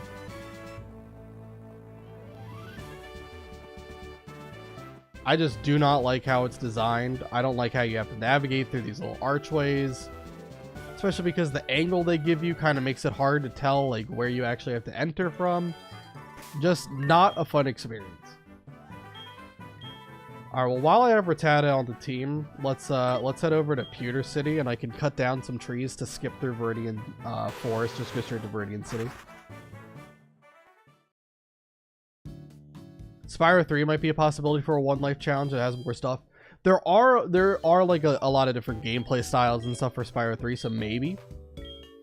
But I still gotta think of something for Spyro 1 and 2. Really the only way that you would die in Spyro 1 is like a bad jump. Probably the treetops level. Oh my god! That would be the only hard part of the entire run. I hate that level so goddamn much.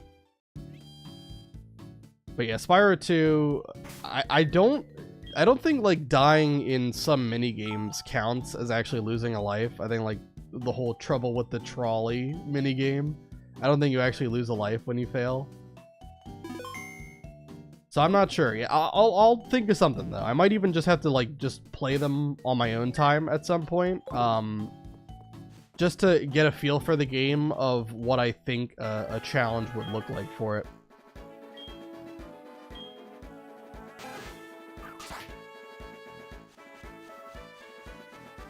Alright, let's go ahead and just use cut to go straight through here.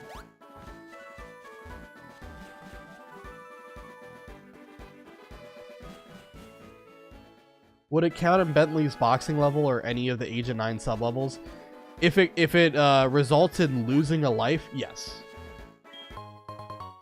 Yeah, if you lose a life, then yeah, you would fail the 1 life challenge.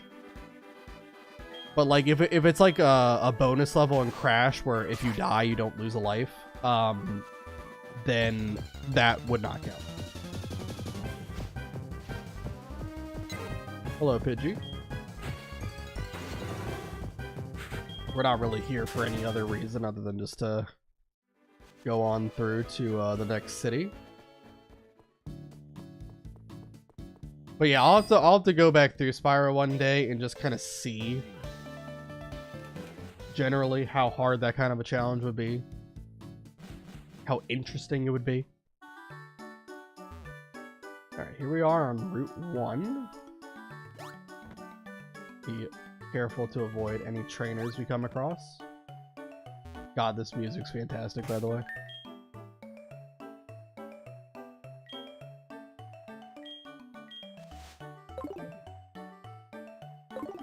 Oh, you know what? I am gonna need a Pokemon that can surf. Well, I guess let's just go to Pallet Town so I can unlock it as a fly location.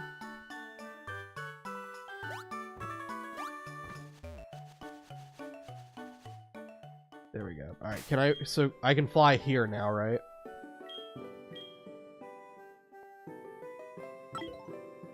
Yeah, I can fly to Pallet Town. All right, cool. So then let's just fly back to Viridian really quick so I can access the PC box and I can go grab Starmie over Rattata here. I don't think we're gonna need Rattata anymore, so I don't think it would count in Spooky Swamp with Sheila because if the bomb hits the mushrooms, you won't lose a life as there's nothing that can harm Sheila. Right? Yeah, like things like that are kind of why I'm a little bit hesitant to do that challenge.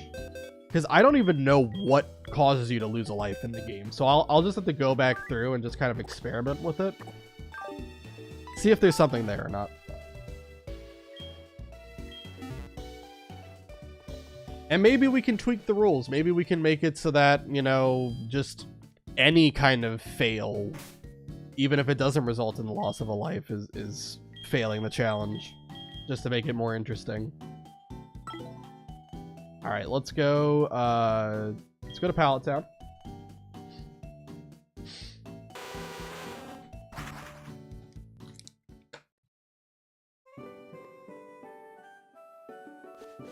And let's head on down. You'll have a much easier time in Enchanted Towers with Sergeant Bird, as there are places that Sergeant Bird can reach that Spyro can't. Yes. Yeah, I do like the different gameplay styles of this game. It's really nice.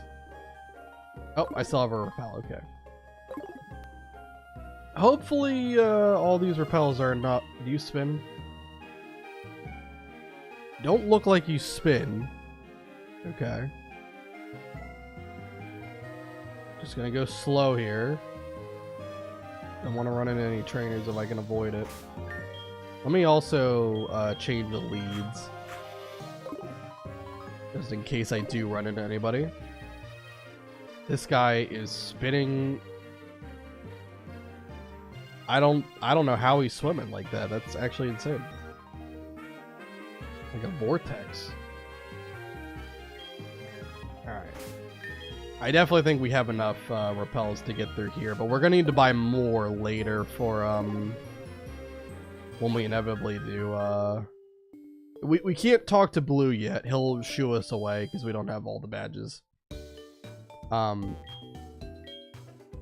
we'll definitely need more when we do Mount Silver.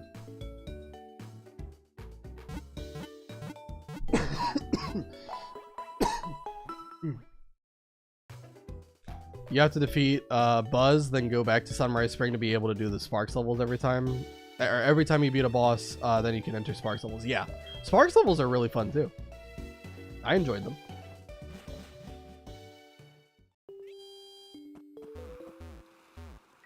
All right, let's head over into the water.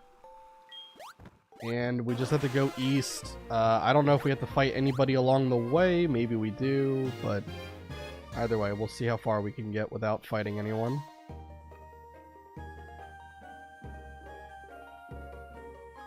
Do you spin down or just left, right? I think you're just left, right. Okay. Cool. I don't think I'm gonna get around you. Something tells me. Yeah. That's alright, though. It's my very best swimsuit and my very best Pokemon. Ma'am, I am 10 years old. Bidoof. Incredible Pokemon. Did you ever say what exactly the Mario Party challenge would be? So I'm going to be doing the most recent one, Jamboree.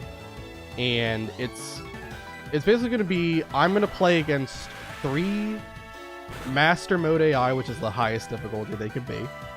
And they have 5 handicap stars, like, you know, like stars that you can give them before the game even starts. And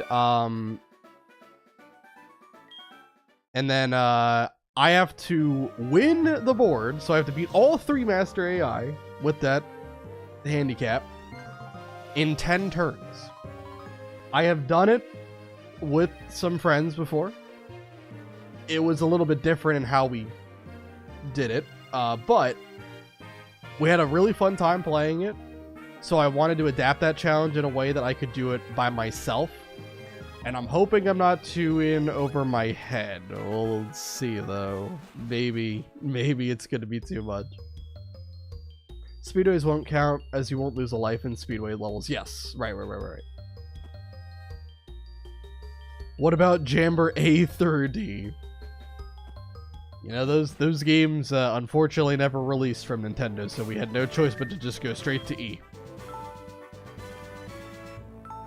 Alright, hold on. I think I accidentally hit the volume button on my headset, so it got really loud all of a sudden. I have to turn that down. There we go.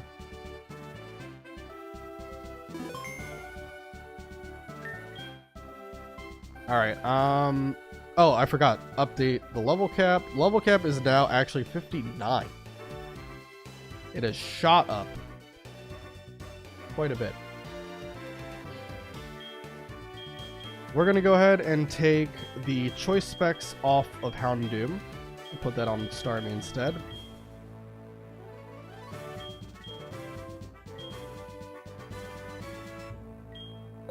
Starmie should absolutely clap this whole gym.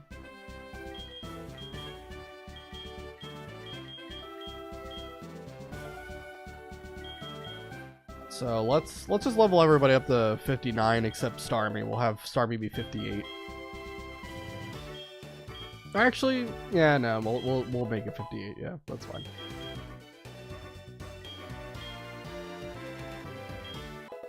Because like I said, Starmie should just sweep through every single trainer here. It is going to be an absolute massacre.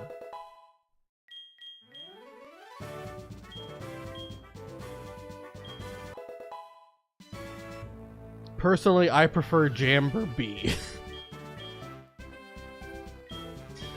You know, I never played that game, so I'll have to try it at some point.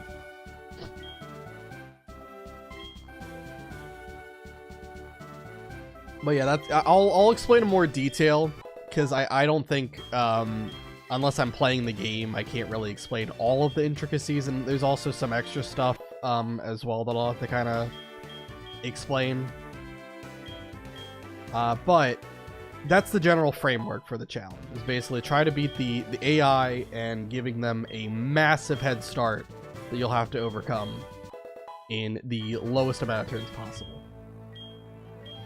Learning Psych Up. No, I'm fine without having that.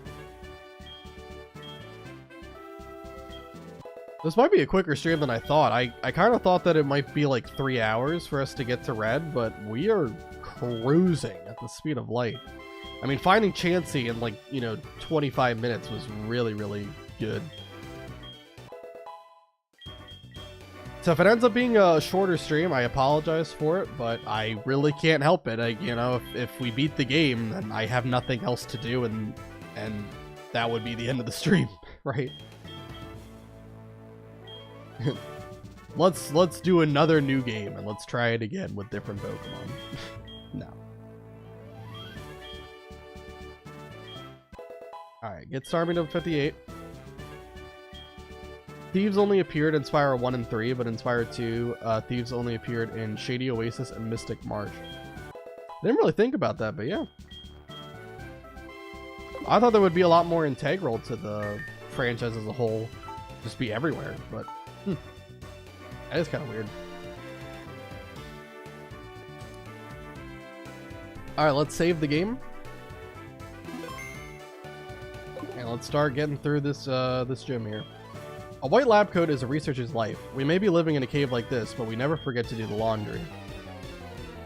This is probably one of the most uninspired gym puzzles I've ever seen. You literally just talk to people and fight them, and then they move out of the way. Usually there's some kind of interesting gimmick where you have to, like, I don't know, find a path through a maze or, hit certain switches or whatever, but no, here it's just beat up trainers, fight your way through to the gym leader. I don't know. This is very uninspired. It's pure white in my head. Okay. So this white lab coat makes me feel like I have become smarter for some reason. Well, how's that going for you? Wow, to see a gym in a cave like this, I'd love to explore it.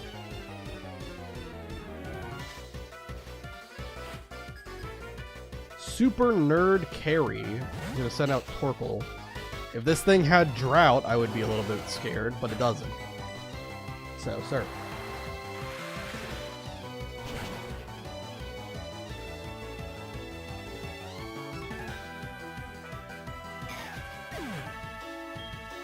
Alright, another one gets one shot by Starmie. How do I feel about losing? It hurts. Bitterness leads to improvement tomorrow. Clay may have lost his gym, but he never gives up. His perseverance is what motivates me. Yeah, it's a really weird backstory with this whole gym. Is like, Cinnabar Island got destroyed in a volcano. So they had to move the gym to Seafoam Islands, which, very weird lore with the gym, but I mean, sure, why not?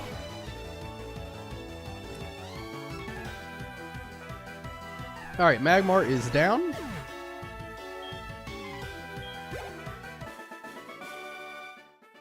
I can't do anymore. Alright, let's head over. Together with Blade, we will rebuild our gym. Let's head over here. I'm in the middle of collecting battle records. Can you help me?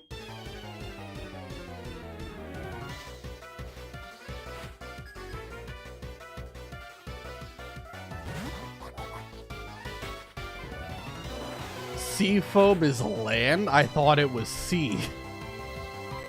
You know, they really should rename that place. Pretty misleading. Alright, Numel's down. Does he have another Pokemon? Surely he does, right? There's no way he only has Numel. Oh my god. Incredible. Didn't expect you to be so good. Who in the world are you? Can you stop blocking the path of the gym? Or gym leader? You look easily defeated. I have beaten 5 people here with a single move. Super Nerd Merle. Merle? I don't know. Magcargo, I'm going to tell you right now, this is a goddamn waste of my time. Why would you even send out a Fire Rock type and expect anything else to happen when I have a Water type? This is one of the slowest Pokemon with 2 quad weaknesses to very common typings. Don't waste my time. You did not win. Congrats. You figured that out. Pardon me. I fail to sense how strong you are. I don't care. Alright, I think I didn't fight you, right? We lost Jim on Cinnabar Island and felt lost before we came here. I think he's the only guy I haven't fought yet. Scientist Daniel sent out 9 tails.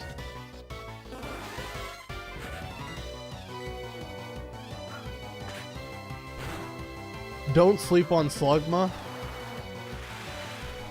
I mean, if you mean that literally, I agree.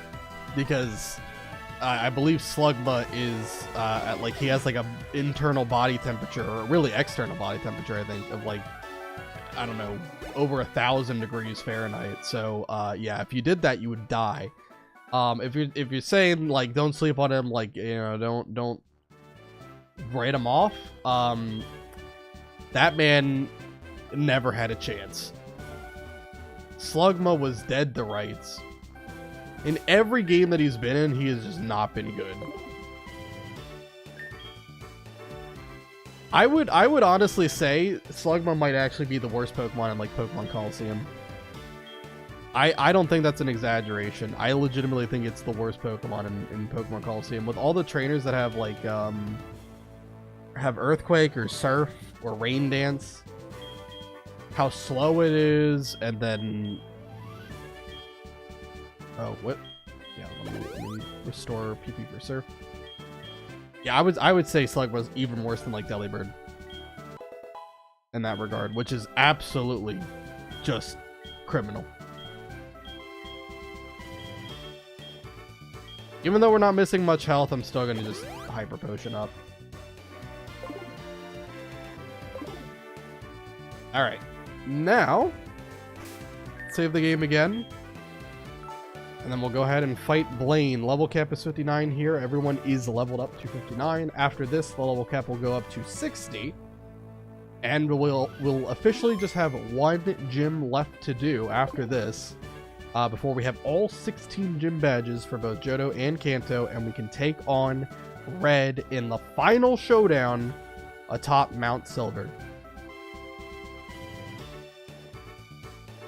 But first, we gotta take care of Blaine, so let's do that now. Hey you! My gym on Cinnabar Island was burned down by the eruption, but I will not give up. Take a look at this cave. We have turned it into a gym, and I am still acting as a gym leader. I will give you the gym badge if you manage to defeat me. Are you ready? Here we go. Pretty sure you're legally obligated to give me the gym badge if I beat you. I don't think you can like just... I don't think you have to say that out loud. I'm pretty sure... by rule, you have to give me the badge. Don't be pulling a Claire on me and make me do some questionnaire. Alright, he's wasting my time already right off the bat with Magcargo. I think we've been over this, but Magcargo has no goddamn chance to live in Surf.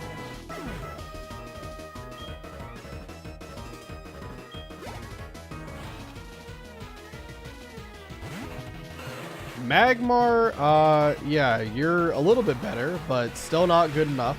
Surf is going to absolutely drench you. And your last Pokemon, I think, is Arcanine, right? Arcanine, not a bad Pokemon. Nope. Oh, it's not even Arcanine, it's Rapidash. It's over. I'll show you the spirit of this cave gym. I thought it was Arcanine. Rapidash, I guess, is fast. But Arcanine would have been a little bit better. But Surf is going to take you out.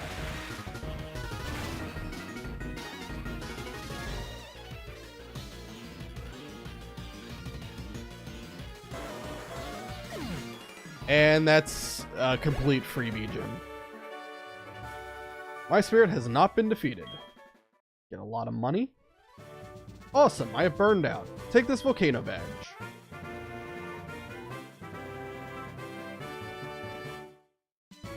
Here, I will give you this too. It's called Overheat. It has a slight drawback, but it's powerful and well worth it. It's a very good move. Unfortunately, though, I'm not really going to teach it to anybody.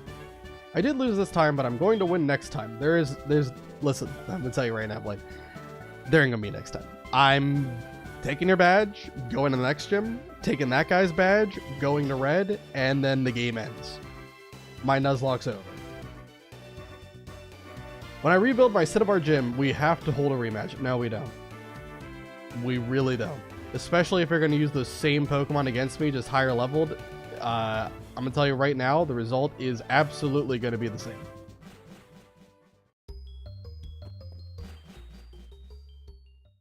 Alright, now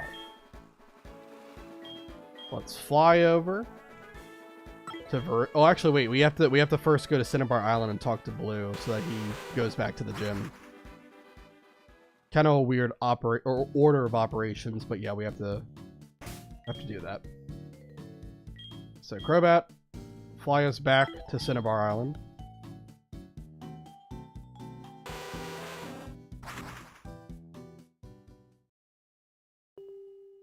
All right, and let me talk to Blue. Who are you? My name's Blue. I was once the Kanto champion for about 15 seconds. Although it was short-lived thanks to Red, yep. Anyway, take a good look around you. A volcano erupts, and just like that, a whole town disappears. We can go on winning and losing in Pokemon, but if nature so much as twitches, we can be overwhelmed in a second. That's the way it is, but anyway, I'm still a trainer. If I see a strong opponent, it makes me want to battle. If you want to battle me, for real, come to the Viridian Gym. I'll be waiting for you. Alright. Because we have all of the badges up to this point, outside of Viridian City's Gym's badge, Blue has now been enticed to try to go up against us to prove something. Prove that he's second best trainer. Because obviously he's not on Red's level. But he's not even second place. Unfortunately, he's been demoted to third as soon as we take him out. So let me go ahead and readjust the team. Also, OBS is lagging a little bit, so sorry about that. It should get better, hopefully. In the meantime, let me take this time to switch around my team members. Alright, we're definitely going to bring... well, Houndoom's going to be a big player, so we're going to keep Houndoom. Blissey, I think, is fine to have. I think I want Heracross on, so let's put Heracross over Espeon. Crobat's fine, I guess. I don't know. Do I want Crobat? Well, let me think. So, really, Houndoom is hopefully just going to sweep through Blue's entire team. That's the hope. Gyarados. For Gyarados, we have Starmie with Thunderbolt, so we can kind of get in and just one-shot that if we had to. Rhydon, similar thing. You can just go for Surf on Starmie and take it out like that. Arcanine. I might want to have another water type just in case. That might be a good idea. Maybe I will bench Crobat for this fight. Maybe I'll bring Gyarados here. Yeah, let's bring Gyarados.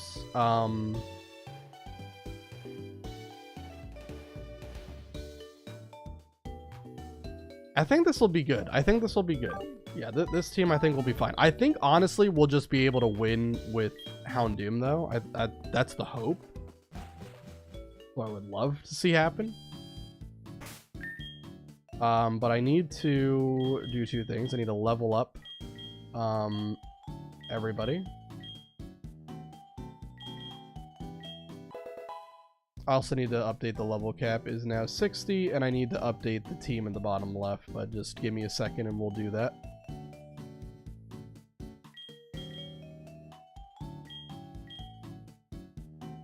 Just gonna level them up really quick. Heracross wants to learn Feint. Nope. Not really gonna help that much. It's a priority move that can break their Protect, which is interesting, but nothing like, nothing great. It's also a really weak base power attack, so yeah.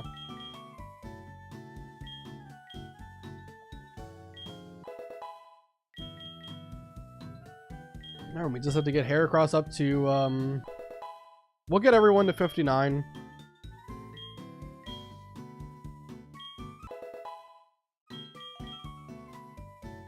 You know what? I think I'll get Heracross and Starmie to 60, because I actually think that, I don't know if, like, there's any chance that, like, certain attacks come down to a range. I have Mega Horn available. I honestly don't think we're going to need Mega Horn. I think Aerial Ace and Close Combat are going to be plenty for this. So yeah, stop trying to learn Mega Horn. Alright. Just keep going. Yeah, I think I'll get Heracross and Starmie to 60. And then I'll just use like an experience share to mitigate the amount of experience they're earning. Probably would be the best.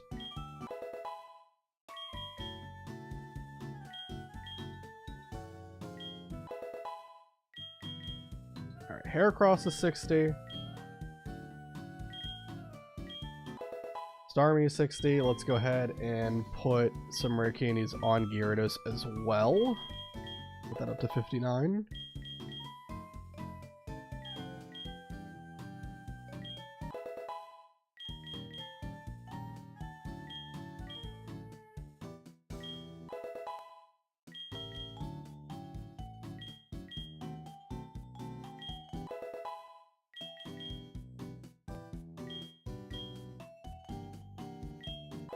You know, now I'm thinking about it, honestly, Gyarados might not be as good of a play for the team. I think there might actually be a better Pokemon available to us. Hold on. Let me go grab it. You go ahead and put... Yeah, there it is. Alright. Gyarados in the box. I'm going to bring up Dratini. Dratini evolves all the way into Dragonite at level 55. And now that the level cap is high enough, we can evolve it. It's one of the best Pokemon we could use for this point in the game, so why not go ahead and level it up?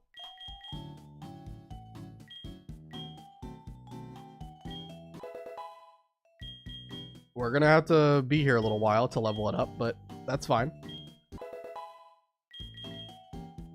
I don't know what moveset I want to have for it. I know it can get Roost as Dragonite. I think it's a level 1 move, which is why I got the Heart Scale. Could also teach it like Waterfall. There's a couple of Pokemon that he has that are weak to water. And Wing Attack can deal with the other Pokemon. So what, like Wing Attack, Waterfall... But I feel like you need Substitute. I don't think you can run Roost. I think you'd have to go like Substitute and Dragon Dance. Yeah. Unfortunately, I think that's what we're gonna have to do.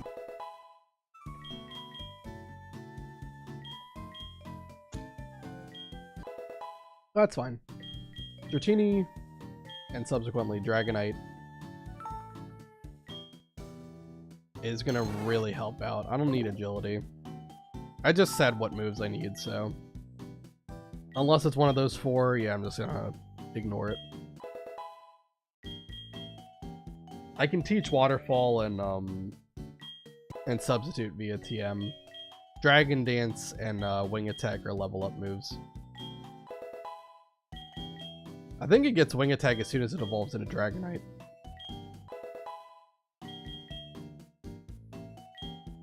And speaking of evolving, that should be enough to get it to Dragonair. Let me go ahead and while it's evolving, just update the team. Oh, actually, hold on. I don't think I have an image of Dragonite. Hold on 1 second. Let me go grab an image of Dragonite here.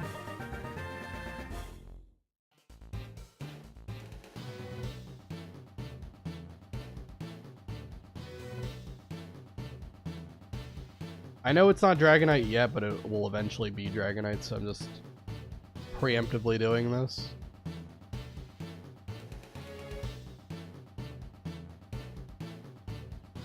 Alright, Dragonite. Resize it very slightly here. There we go. Okay. Yeah, it's not Dragonite yet, but it's going to be Dragonite very soon. We're just rare candying it up to the rest of the team.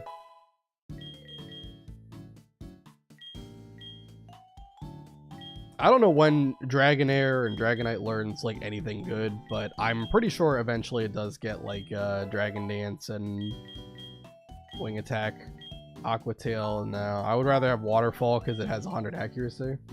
Even if it is 10 less base power, I think that's fine.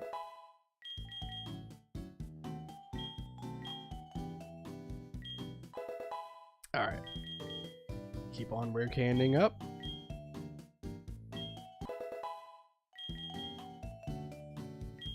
Been streaming for only about 2 hours at this point. Yeah, this is definitely, I think this is definitely going to be a shorter stream. I do apologize about that, but you know, I can't really control when the game is just going to end. I did think it would take a little bit longer to get to this point, but I really didn't. So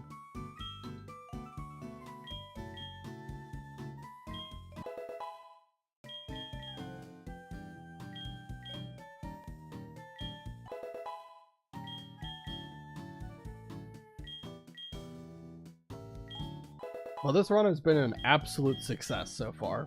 I'm just hoping that we don't flame out at the very finish line here, because there's just 2 trainers that well, I guess I'm also going to fight all the trainers inside the gym.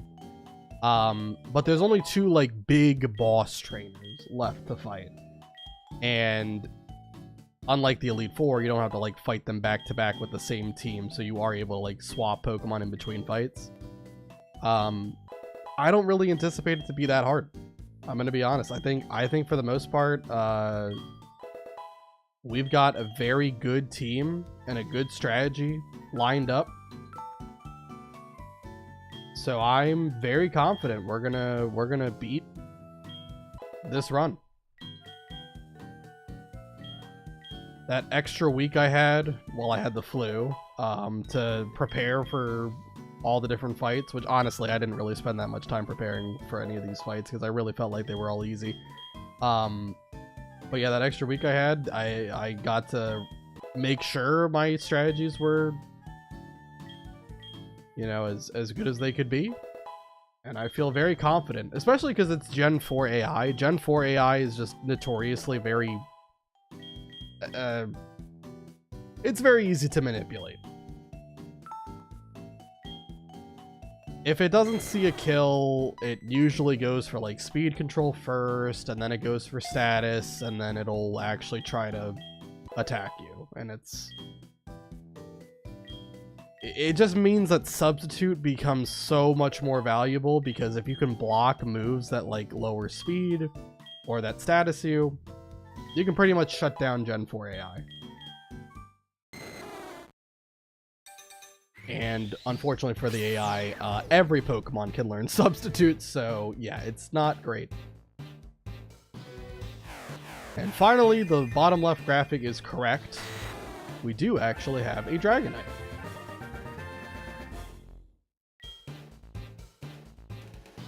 Wants to learn Wing Attack. That's one of the moves I wanted to have on it, so let's definitely teach that over... You can teach it over Extreme Speed. With Dragon Dance, we don't really have to worry about priority moves. Okay. Dragonite learn Wing Attack. We just have to get it 4 more levels, or really we can get it all the way to 60, I think. That's perfectly fine.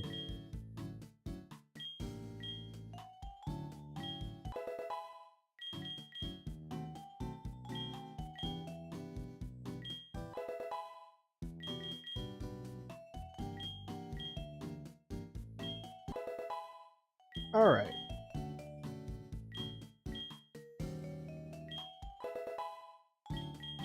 Level 60.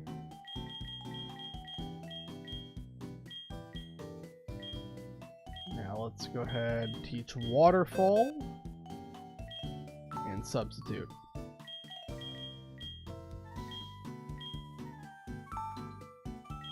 Okay. Waterfall over Thunder Wave and Sub over Twister.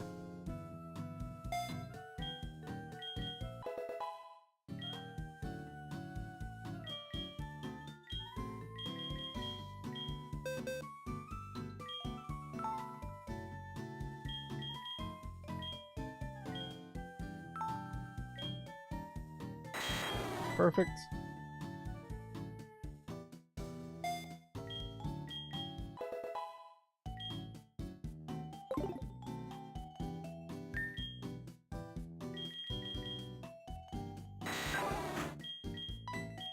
Let's reorder the moves around, make sure everyone has a good move set here. I might want to put Torment on Honchkrow as well, just in case. That might be a nice backup plan if things don't go the way I'm looking. Which number is Torment? Do I not have it? I think you gotta buy it from the Celadon department store. Let me go do that really quick.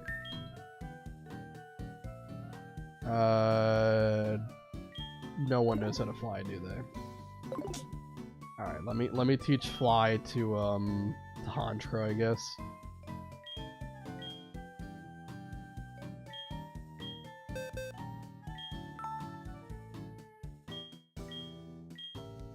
We'll just teach it over wing attack, I guess. Okay. That way I can actually fly over to Celadon City and we can buy, I believe Torment is available for purchase at Celadon, so. And then we can go back to Viridian and actually fight the gym.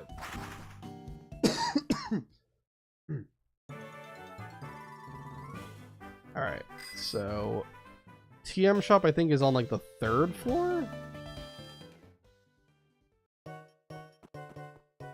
Go ahead in the elevator. Alright, 3rd floor. And hopefully this is the place. Yeah, TM shop it says. Okay, there we go. Perfect. Hopefully you guys actually have Torment, though. I don't remember if you do or not. I think you do. Yes. Yeah, this is Torment, yeah. Okay, perfect. Alright, 41. Go ahead and use that on Honchkrow. I guess we can get rid of Night Slash, keep Sucker Punch. Yeah, but this is going to be a nice move option to have, just in case things go south. I don't think they will, but just in case. I don't know if it's faster to just use the escalator, but that's what we're doing.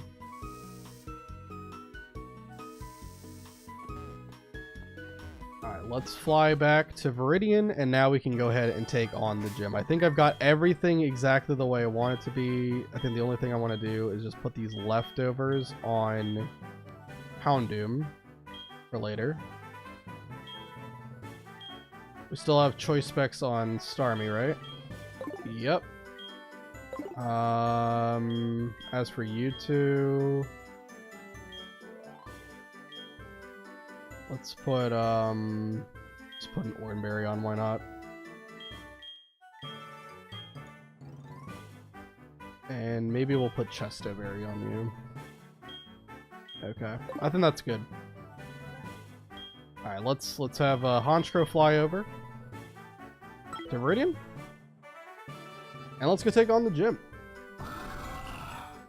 The last gym battle that we have to do before we take on Red.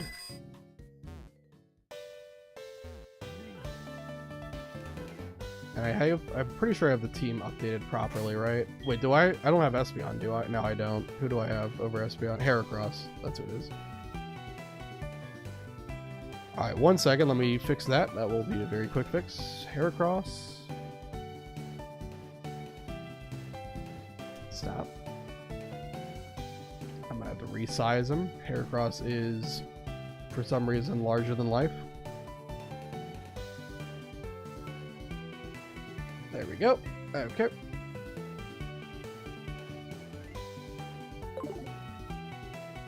Now then, let's head on over to the gym. Yo, legend of the making. The floor here is unstable, so you should put away your Pokemon now. The gym leader is a guy who battled the champion 3 years ago. He's no pushover. Give it everything you've got. Alright, let's go ahead and just fight all these trainers. Why don't we? Anyway, fight me and see. I don't even know what the heck that was supposed to be in reference to. Ace Trainer Arabella sent out Stantler. Okay. Intimidate, but that's not a problem because obviously we're a special attacker. We'll go ahead and use Surf with choice specs. I'm pretty sure this will just destroy Stantler.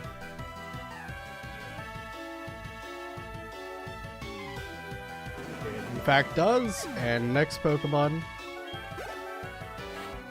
is Tauros.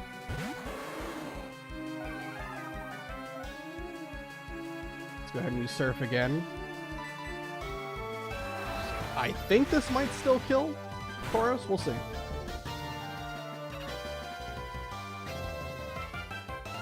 Yep, it does. Alright, cool. Tauros is down.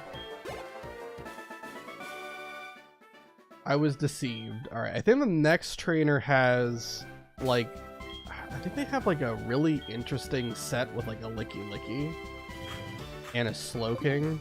The Slowking is not that scary, but the Licky Licky has, like, Earthquake and Ring Out, Thunderbolt, Ice... It's pretty cracked. What that thing has.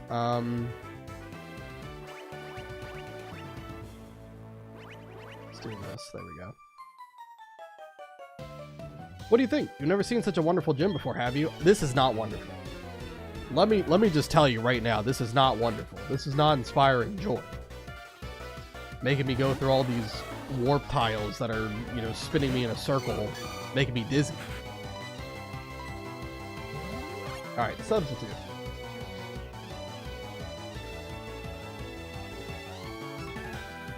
It's got Trick Room. I think you're going to be seeing Trick Room a lot in this gym. I'm pretty sure even Blue uses it with his Executor.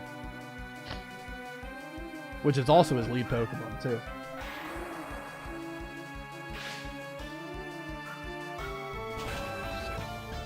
Alright, Thunderbolt should do a lot. Oh yeah, plenty of damage.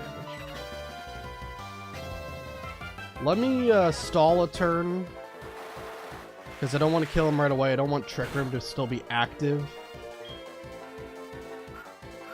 Trick Room lasts for 5 turns, and it also counts the turn that you set it up.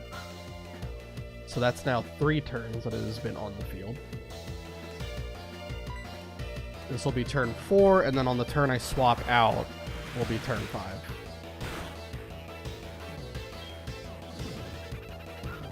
Assuming this kills, it might be a range for Thunderbolt to actually take out Slowking here, but from the looks of it, it should be at least somewhat favorable. Yeah. Alright, we took out Slowking.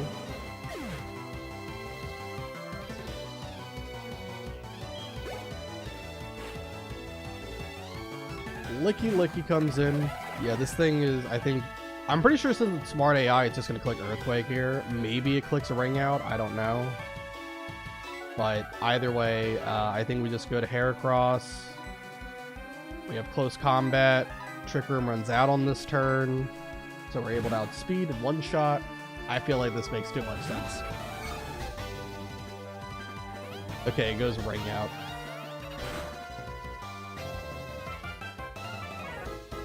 Not too surprised by that. I mean, Ring Out basically is 150 base power if the target has full HP. It also, it's also Stab because Licky Licky is normal. I just figured it would go Earthquake there, but it's fine.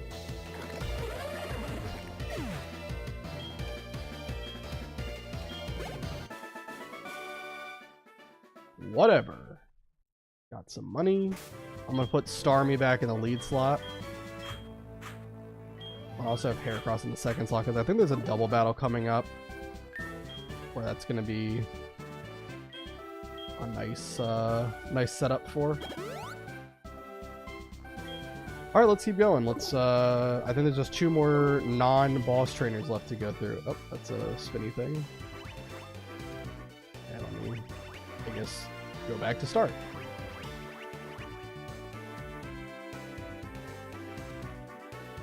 Do I go here? Yeah, okay. And then here. There.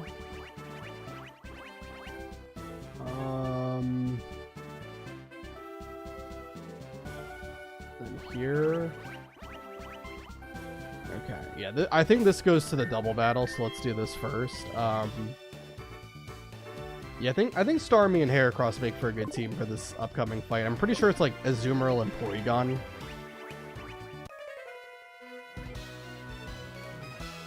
I'm Ida. Next to me is Elin. Together, we're a double team. Alright, let's get this fight. I didn't read it. I pressed A too quickly, my bad. You're challenged by double team Elin and Ida. Yeah, okay, Porygon 2 and Azumarill, but still, this was like an incredibly great lineup here. So let's go ahead and use Thunderbolt on Azumarill and Close Combat on Porygon 2. With Choice Specs, Thunderbolt should easily kill Azumarill, and Heracross being Stab and 120 base power, Close Combat should kill Porygon 2. They are very strong Pokemon. Doesn't matter how bulky Porygon 2 is, it's not going to be able to take that hit. Alright.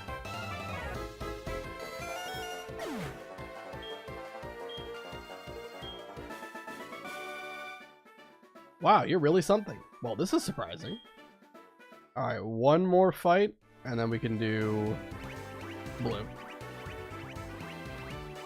Oh, perfect. This is just going to take me right to him. Good.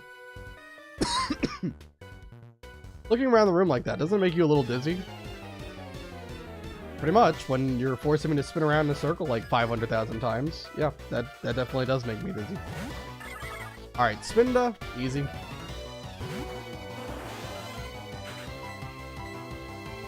And I think, what's the next Pokemon? Hopefully it's something that's weak to water. Or at least something that takes a lot of damage from a special attacking move.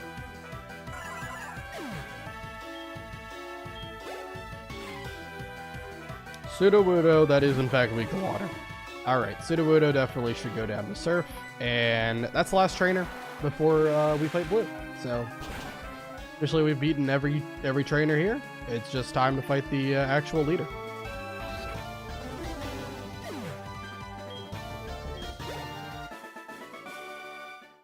All of my Pokemon, all dizzy and fading.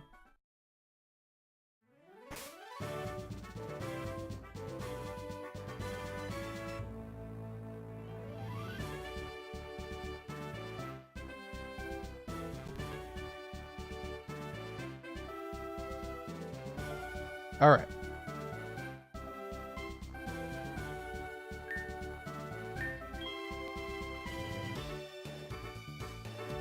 Let's put Houndoom in the lead slot.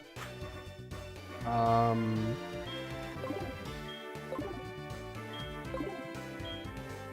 guess I don't need the Soothe Bell anymore on Blissey. Put a Chestoberry on just in case. Okay. Let me go ahead and rare candy everybody up to 60 so that they are at the level cap officially.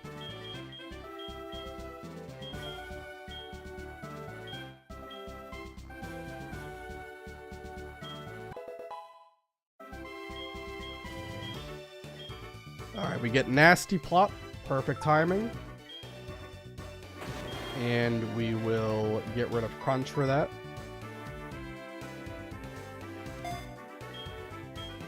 Okay. Let's get everyone else up to 60. Alright, Blissey and Honchkrow.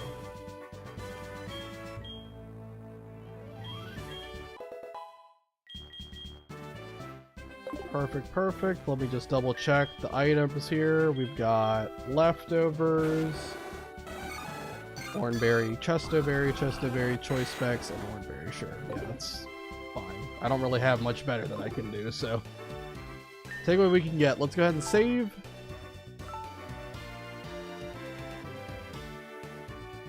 Let me actually go back and heal too. I want to be at full. Potentially. I don't want to, you know, take anything lightly here. So let's just head back. Go heal. Come back in, and we'll fight Blue at our full strength. And then after we beat Blue, if we beat Blue, we can go and get access to Mount Silver and then fight Red for the true final boss and the right to say that I have beaten my hardcore Deathless Nuzlocke. I'm very excited.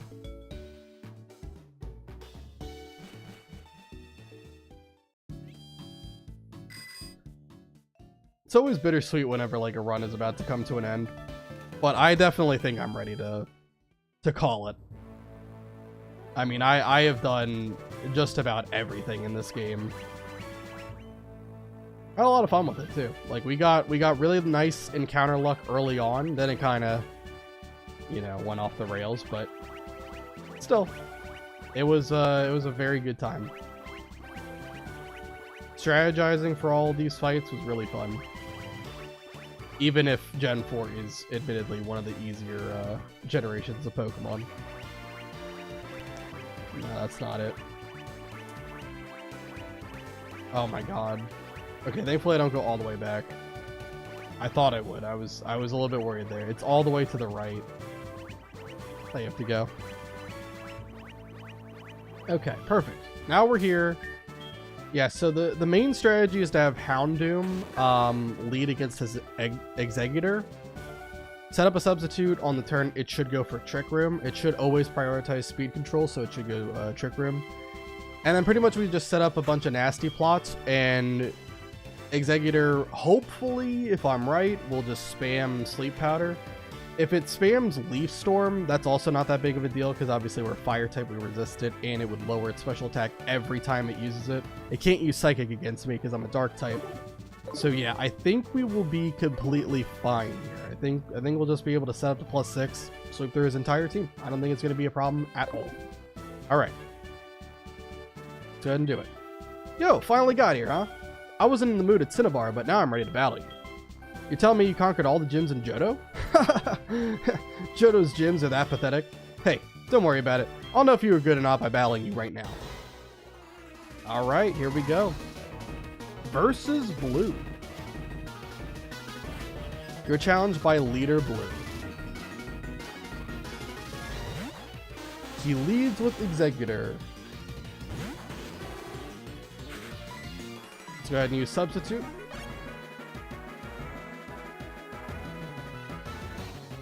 It goes Trick Room. Yep, that's what I expected it to do.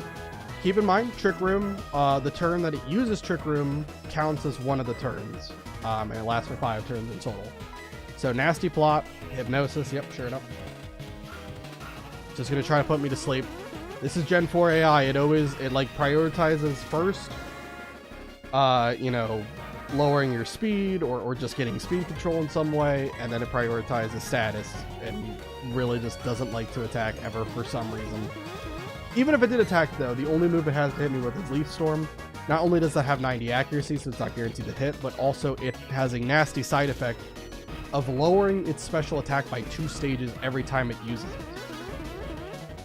So, it would see a lot of diminishing returns, and with Substitute and Leftovers, we would easily be able to just, you know, stall it out, get my nasty plots up, and now that we're at +6, Trick Room will end on this turn, so we can just go for the kill here, and then everything goes back to normal. We'll be in full control of the battle here. Flamethrower, at +6 especially, is definitely going to kill Executor. I honestly think we would have just killed the Flamethrower without any nasty plot involvement. But I needed to be at I don't know if I needed to be at +6, but I definitely need to be at least at +4 for some of the other Pokemon we're going to have to kill. Rhydon is next. Would be scary if Trick Room was still up, but thankfully it's not. Dark Pulse is easily going to take that guy out. Rhydon has a lot of physical defense, but its special defense is rather lacking, to be honest. So Rhydon's down. In comes Machamp, another Pokemon that if Trick Room was up, I'd be a little bit scared, but I'm not because I'm faster than it. And at +6, Flamethrower easily takes this guy out.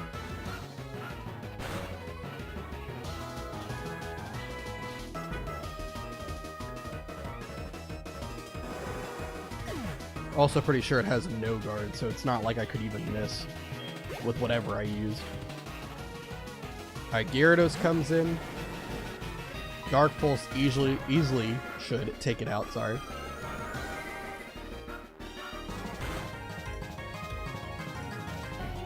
And I believe you've just got 2 Pokemon left. I think it's just Arcanine and Pidgeot. So who wants to be next?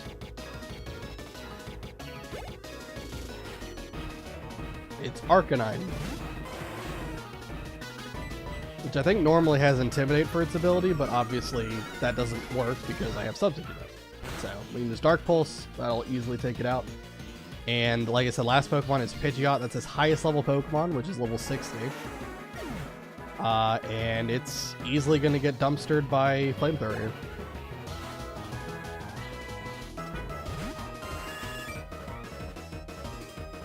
You're unprepared for this. We'll knock you down. I'm very much prepared for it.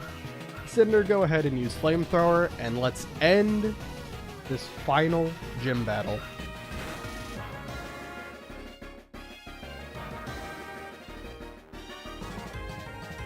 Pidgeot is down, and that is the last Kanto gym leader defeated.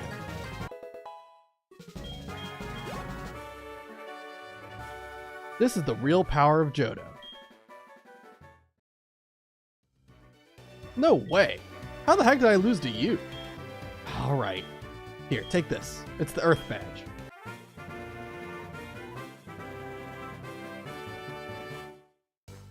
With this badge, you'll be able to use the HM move Rock Climb. Here, take this as well. It contains Trick Room. It allows slower Pokemon to move before faster Pokemon for a while. It's a very tricky move, isn't it? Hence the name. Alright, incredible stuff. Now we can go ahead and leave the gym. Alright, I think we're about to get a call from Professor Oak, who is going to be the person to give us Rock Climb as an HM. Yep, sure enough. Hello, this is Professor Oak. Oh, you don't have to say anything. I know better than anyone else how hard you're working. I thought I should get you a present or something in appreciation. Well, I picked something up, but I completely forgot to give it to you. Ha! Oh, you don't have to wonder about it at all. I know it's something that will be very helpful to you. You should just come here and pick it up. I'll be waiting for you at my laboratory in Pallet Town. Alright, before we do this, let's go ahead and just get the final team prepared. So let me go back to the Pokemon Center. I'm going to take off leftovers from Houndoom, and I don't really think we need the Chesto Berry, but I'm not going to use Honchkrow either. I am going to use Heracross, Blissey, Starmie, and Dragonite for red, but the other 2 Pokemon are going to be different. We are going to bring back Whoopsie for a last hurrah here. So Quagsire, welcome back to the team. As for the last Pokemon, I'm honestly not sure, but I think it makes most sense to bring Crobat over Honchkrow. I think this is going to be my best team for red. Let me go ahead and just update the team here. So, Honchkrow. We're going to have Quagsire here. Let me make sure it's sized properly. It needs to be slightly resized. And then Houndoom, we took you off in favor of Crobat.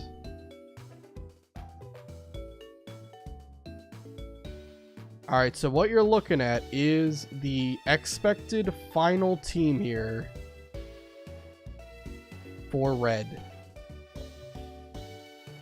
And the level cap has now gone up drastically to 88. 88 is the level cap. That is the level of Red's Pikachu, which is also the Pokemon he leads with. And that Pikachu is no joke. It has a Light Ball as its item, so it doubles its attack and special attack. Obviously, all of his Pokemon have like perfect IVs and everything, so that's also not fun. It also has a really good moveset. It has like Volt Tackle, Thunder, Iron Tail, and is a quick attack his last move? I don't remember. But anyway, Quagsire is really here just to shut down Pikachu and also bait in Venusaur. And on Venusaur, that's what we kind of want to use in order to set up either Dragonite or Heracross to win the fight for us. So yeah, Fly, Taunt, Rusub is exactly what I want. I think I'm going to teach Rock Climb. I have to teach Rock Climb to someone, unfortunately. I think we're just going to teach that to Blissey just to have someone who knows it. Heracross has a good moveset. Quagsire's good. Starmie's good with choice specs as well. And Dragonite. We're going to probably take off Waterfall in favor of Roost. Because it is going to be hailing on top of Mount Silver, which is going to be really obnoxious, and we're going to want to make sure we have some way of healing ourselves. So let me, oh, hold on, let me move items. I believe someone, it might be Gyarados, I think had Citrus Berry on. Oranberry there, Berry Juice here. I think it's Gyarados who has it, yeah. Let me take that off so I can put that on someone else. We'll probably put that on Dragonite. And that makes the most sense. I have Chesto Berry on Crobat.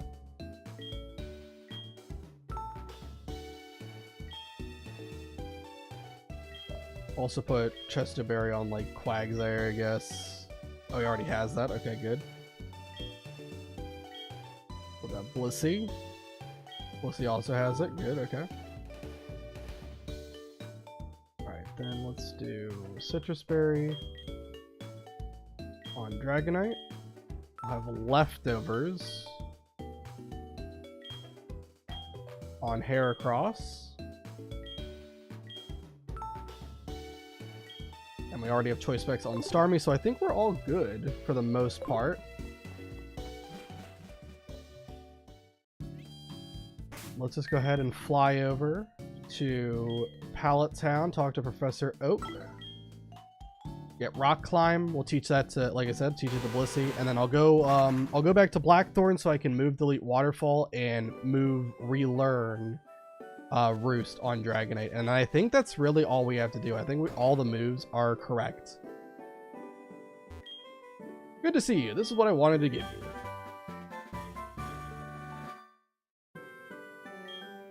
That hidden machine contains the move Rock Climb. When you teach it to a Pokemon, you can go up rock walls that have steps carved in them. Those badges are... Wow, you've not only become the Johto champion, but you've collected all the Kanto badges. Well done. No wonder I sensed something in you when we met. Tell you what, Ethan. I'll make arrangements so that you can go to Mount Silver. Mount Silver is a big mountain that is home to many wild Pokemon. It's too dangerous for your average trainer, so it's off limits. But we can make an exception in your case, Ethan. Go to the Pokemon League reception gate. You can reach Mount Silver from there. Alright, perfect. Let's go ahead and teach Rock Climb right away. Music is fantastic, by the way. We're going to teach this to Blissey, the only Pokemon that can learn it. And we'll get rid of Light Screen for it. I'm not really expecting we're going to have to use that at all. Now, let's fly on over.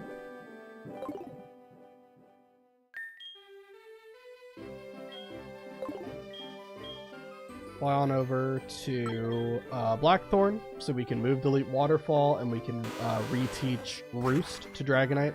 Then we just have to level everybody up to level 88. And we're good to go.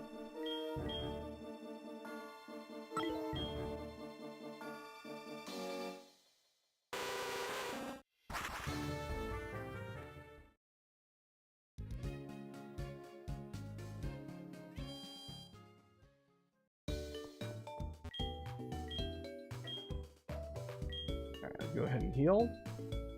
I don't know if I needed to heal, but I'm just going to heal anyway.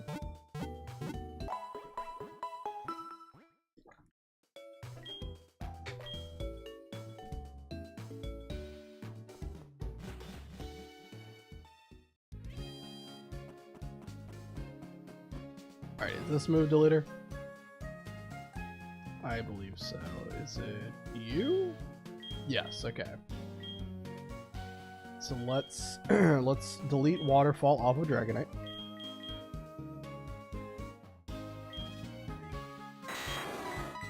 Oh.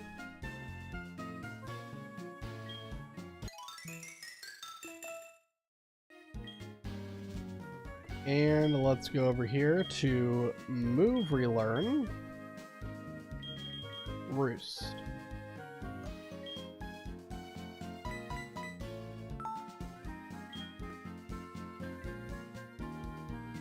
Okay, cool. So now we are officially all good. Wing Attack, Dragon Dance sub, and Roost. Surf, Ice Beam, Thunderbolt, Recover. Fly, Taunt, Roost sub. Thunderbolt, Soft Boiled, Substitute, and Rock Climb. Close Combat, Aerial Ace, Swords and sub. Earthquake, Waterfall, Yawn sub. That's exactly what I'm looking for, and I think we're all good. Let me just double check really quick.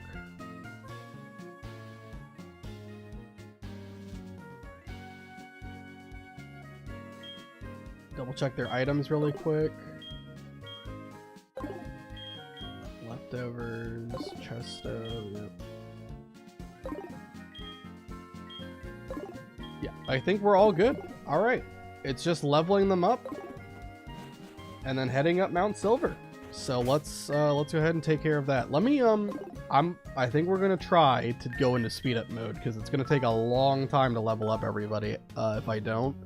Last time I went into speed up mode, things did not go my way, but we're gonna just save the game. We're gonna make a save state, and then we're gonna go ahead and we're gonna try this. Okay. So let's try it. Hopefully things go correctly.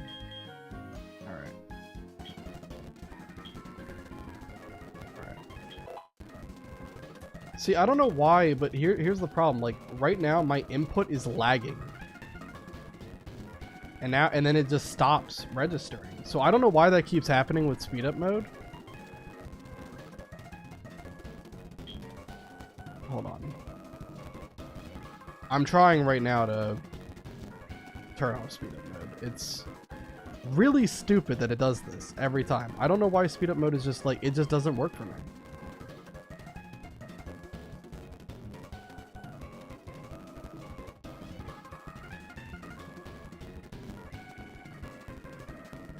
Come on, figure it out.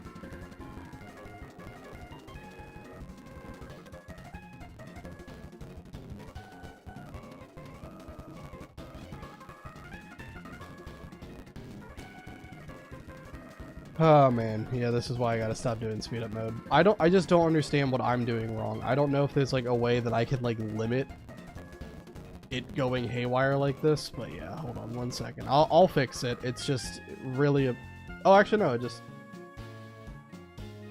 it turn off?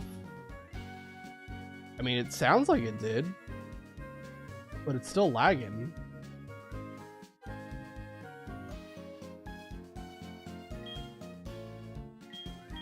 No, okay, there we go. Alright. Yeah, I don't know. It's very weird. Like, my inputs just stop being registered when I put it in speed up mode. I don't know why that happens. I'm trying.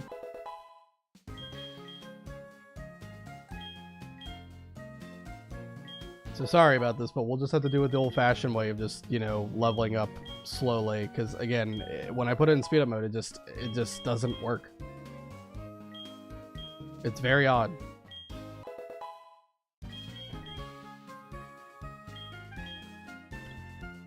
We have to get everybody up to level 88. That's the level cap. That's what Pikachu is on Red's team. So while we're here for a little while, just leveling up, I guess I'll just share some stories about the first time I ever fought Red. So I played obviously Gold, Silver, Crystal before I played HeartGold, Soul Silver. And the first time I fought Red, I don't know why I did this, but I fought him with only a Kadabra. It was the only Pokemon I had was Kadabra. It was like a level, I want to say like 96 or something. And It had like Psybeam, not even Psychic, Zap Cannon, Recover, and I want to say it had like a punching move, probably like Ice or Thunder Punch, one of the two. And honestly, I think it took a long time to actually beat Red with that Kadabra, because obviously, you know, it's not Alakazam, and that moveset is pretty atrocious. So I think it probably took me like a good, I want to say close to 30 tries to actually beat Red. I just kept resetting because I would miss Zap Cannon and have to reset, or I would, you know, I don't know, get hit by something really hard and have to reset. Like, I don't know. Even when I was younger, I didn't like item spamming, so I wasn't like the kind of guy who was just going to spam like full restores every turn.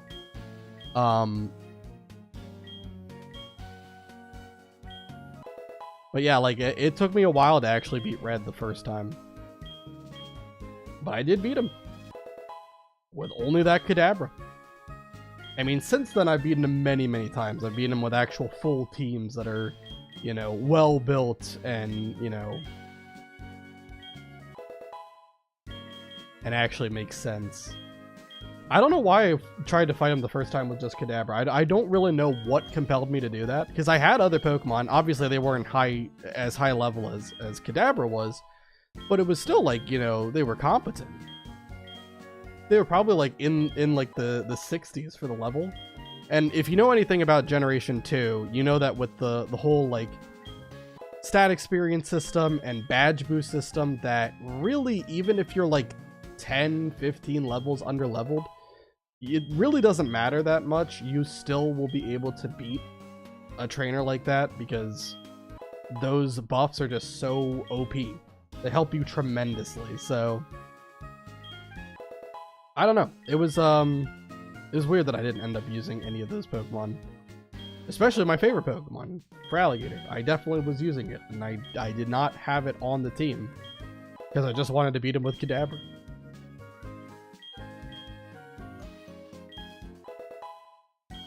Yeah, I don't know. I can't really question my younger self too much, because I made a lot of weird decisions when I was young. I've talked at length about how, you know, I used to think that Leer was an attacking move because of the animation in Generation 2 being like laser beams. You know, I've talked, what else have I done? What else did I do when I was really young that was really stupid? I don't know.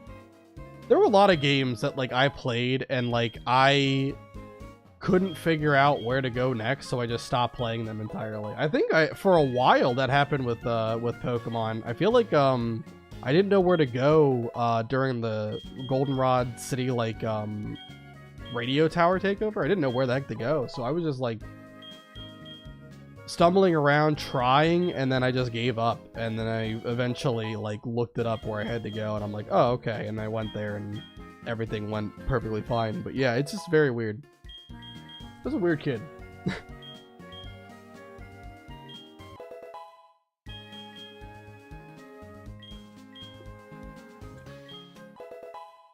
But honestly, with Nuzlocking, like, I think my first Nuzlocke I did, like, first hardcore Nuzlocke I did was for Crystal. And, I went all the way to Red in it. And the badge boost thing and all that stuff, it just makes it so easy. It's so unbelievably free. Especially if you're properly leveled for the fight, like, it's just a complete joke. Here in HeartGold Soul Silver, it's a lot more challenging. He does have a really good team, and there's no, like, easy way to kind of win against him. I still think I have a good strategy for it, though. But he's certainly not a pushover. It's really just because Gen 4 AI is very easy to manipulate. That's the only reason why he's not like on the same level as some other trainers that are very annoying fights.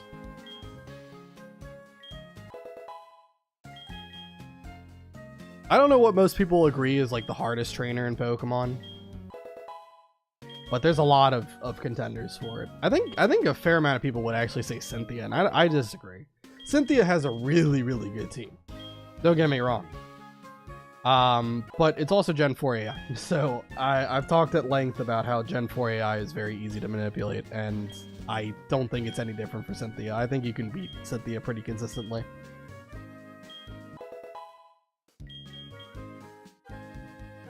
I think the hardest fight for me is probably like anything in Ultra Sun, Ultra Moon. Like that game just in general is ridiculously hard. Especially with all the trainers just running around with like fully EV trained Pokemon. It's actually crazy. And I do one day want to do a hardcore Deathless run of every Pokemon game from like every generation. And I'm glad I already got Gen 7 out of the way. That was actually the first Nuzlocke, or first like Pokemon game I streamed. Was Ultra Moon, trying to beat that Deathless. And I did actually manage to beat it on my first try. It was really good. But yeah, there's still a lot of other like tough Pokemon games left to do. Gen 4 really wasn't that tough, obviously, but I think like if we do Gen 5 or Gen 3, specifically Emerald, those could be really tough. But I don't know if I'm going to really do like Pokemon Nuzlocks back to back. I know I did that with Coliseum and XD. I did both those games back to back, but that was a little bit different. It kind of felt like a continuation of one run rather than two separate ones. So I'm going to kind of try to be conscious of when I actually go into another Nuzlocke, you know, try to space it out, not make it like so, you know, rapid with how quickly we do them. Especially because with Pokemon Nuzlocks, like, it's like a lot of strategy that goes into it, and it can hurt my brain sometimes, just sitting down, looking at all of the available options and what I want to do for every fight. I don't really like doing that all the time. I like having a break in between. I take Nuzlocke like way too seriously sometimes. It can get ridiculous.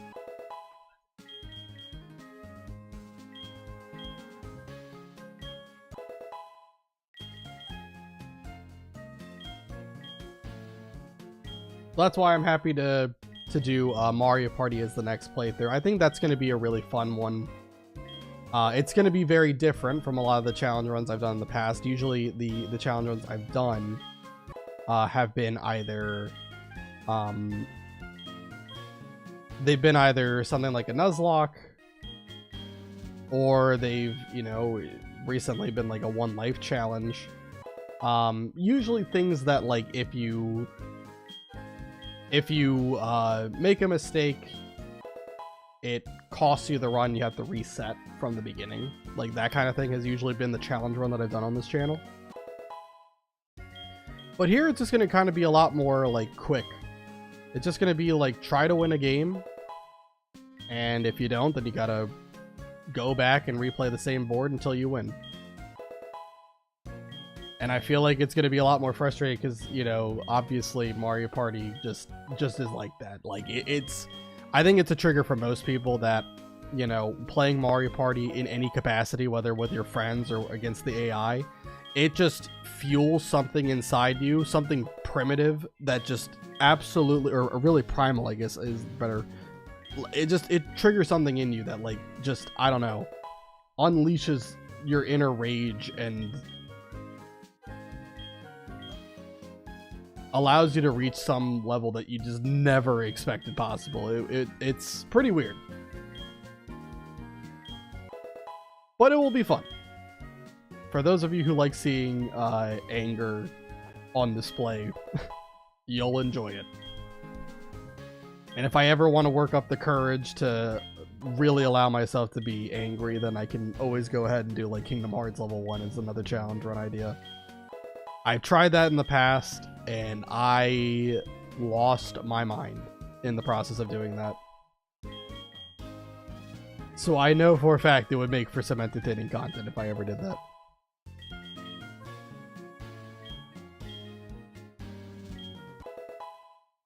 We've gotten 3 Pokemon to level 88 so far. We still need to get the other 3 up.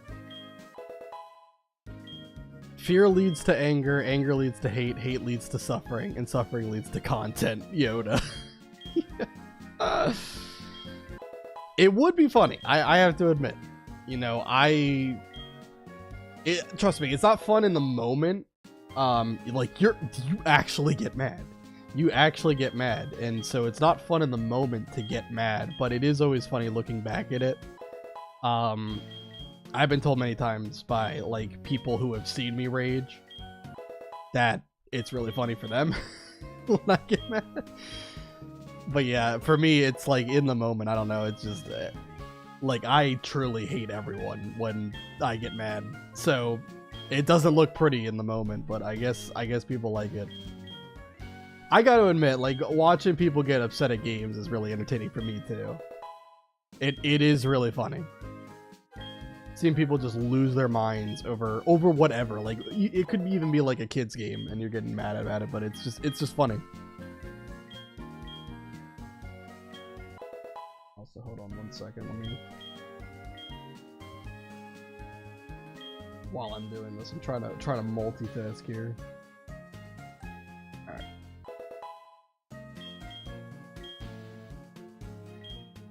But yeah, I know how entertaining and funny it can be. It's just I don't like getting mad all the time.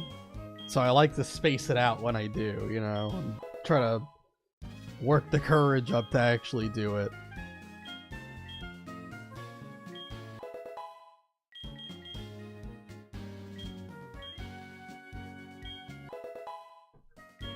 Alright, Crobat's almost at 88. We just have 2 more Pokemon to get to 88, and then we are good to just climb up Mount Silver and hopefully successfully conquer Red.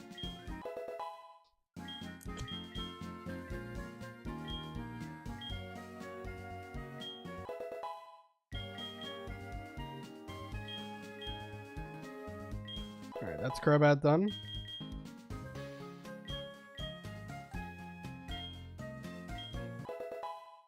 I don't really anticipate using every Pokemon here. For the most part, I think we can just kind of get away with using Quagsire, Crobat, and then either Heracross or Dragonite, depending on how we feel.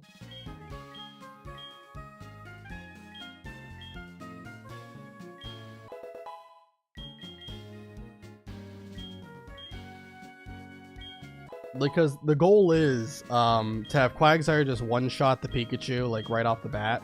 And bait in Venusaur. Obviously, Venusaur would come in on Quagsire. Then we can go to Crobat. We can kind of like stall it out, use Taunt so that it can't use Sleep Powder, and just try to get it to run out of Sludge Bomb PP is really what I want to do.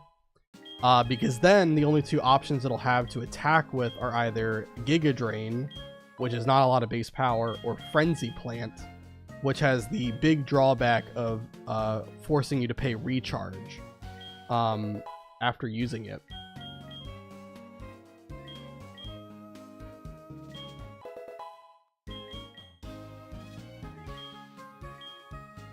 So we should be able to get in like Heracross or Dragonite safely, and then just do all of our setup with like Swords Dance or Dragon Dance, whatever we want to do, and pretty much just sweep through the entire team. That's the hope.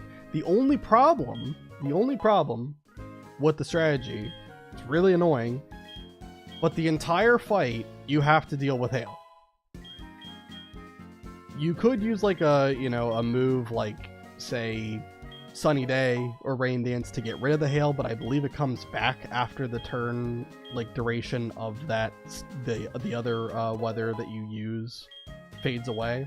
So, it's really obnoxious. It's just, I don't really know why they decided to put hail for that fight. It's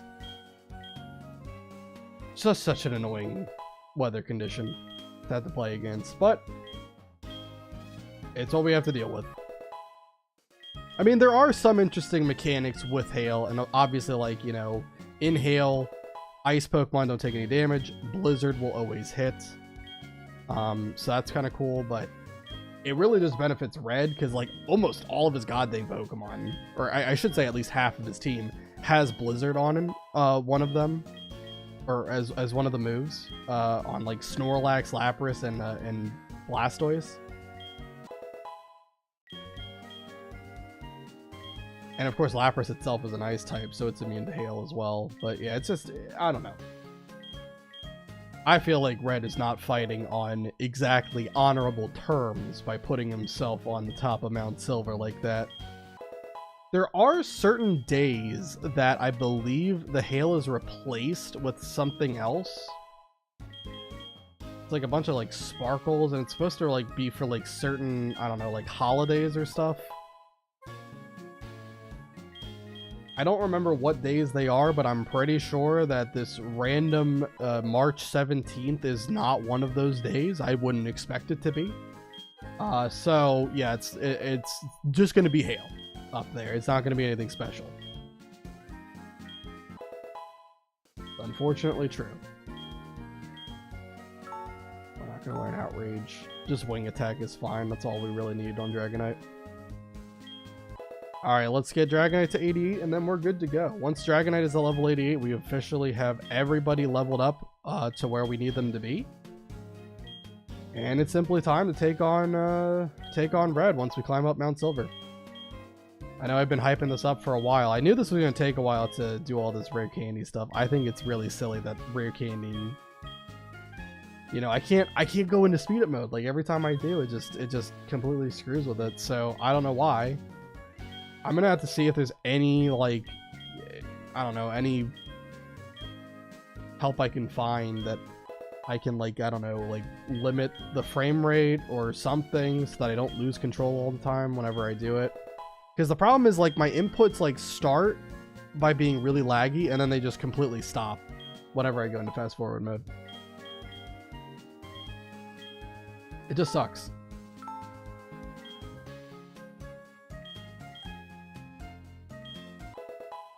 Alright, 14 more to go. Hopefully we don't learn any more moves so that we don't have to make this take any longer than it needs to. Yeah, I think our team is really good. I do believe Dragonite has a modest nature, which is really unfortunate. But I think it's gonna be fine. I think having, you know, getting to like +6 should still be fine. I mean, it's a Dragonite after all. It's got a base 134 attack stat. It's monstrous. Stronger than Heracross, just based off of base stats, but I don't know. I kind of feel like I might end up using Heracross as the Pokemon to try to sweep first, and then Dragonite might be the backup plan. I don't know. We'll see. We will see.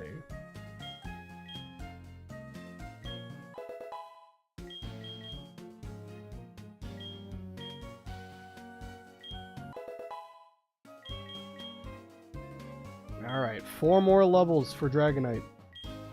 The countdown is upon us. Finally, the moment that everyone has been waiting for me to actually climb up Mount Silver and try to take on this scumbag. We're about to do it. I just need to go grab some max repels so we don't have to worry about being bothered on the way up there.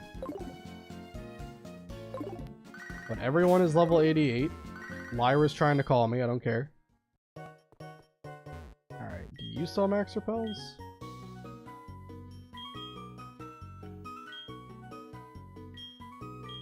Alright, let's buy 20 should be enough, but let's get 30 just in case. Alright, now we just have to fly over to the gate near Victory Road. And then we can head over to the west side of that building now that we have all 16 gym badges. Alright, let's go do that.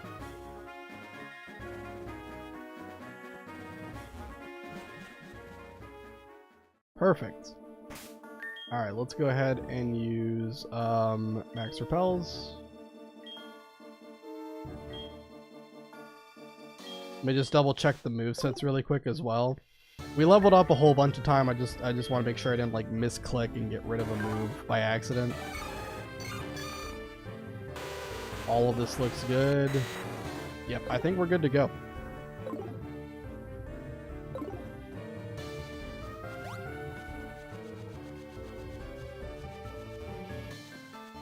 I don't believe there's any trainers here, so we can just kind of run around. Let me get on my bike to make it go a little bit quicker.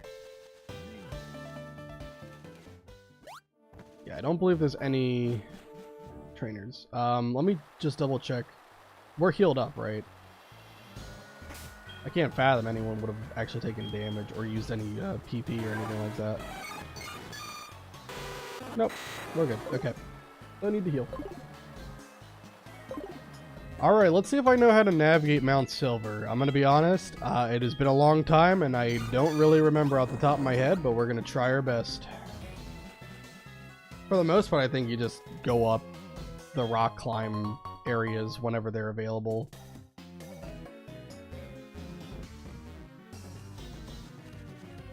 Okay. Is it that one? Or is it this one over here? I feel like it's this one over here. Gotta use another repel.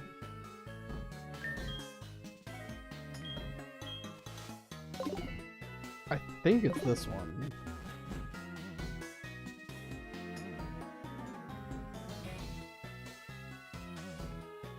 Yeah, this is definitely the right way so far. And there's a spiral staircase, I think.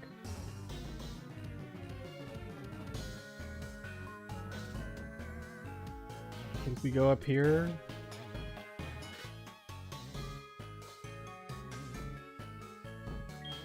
Oh, need another repel.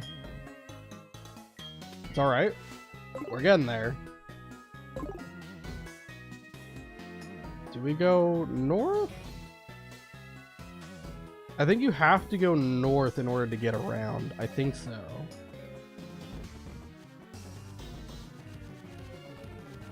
Let's try this one.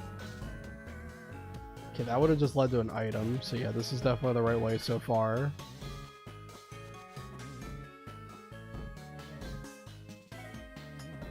Okay, let's go in here.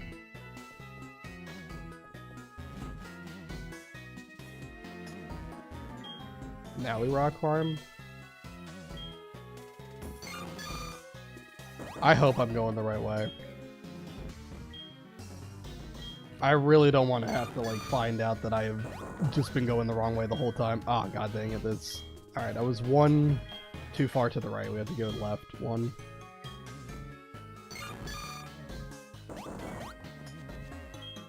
Alright. To climb up this.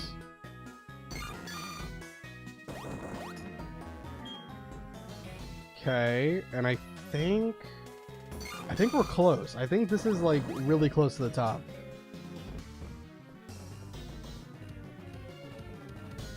I'm up here. Only place we can go.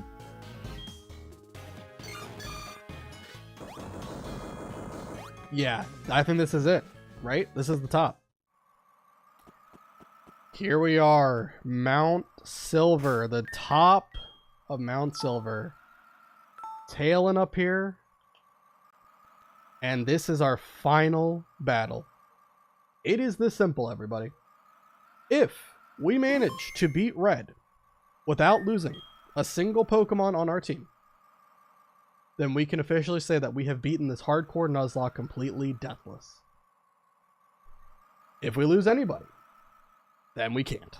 Then we say that it ended in failure. So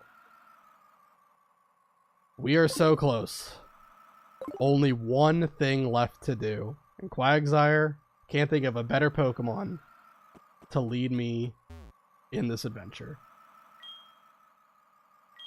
The dramatic music. I love this. Failure is for lesser men? You're dang right, Doctor. Let's go ahead and end this run properly. Alright. Whoopsie, you've been with me for so long, and I need you now more than ever to take out this Pikachu with a beautiful Earthquake. Iron Tail does do respectable damage. It does have insane attack and special attack because of Light Ball boosting it, but Pikachu should go down to this Earthquake here.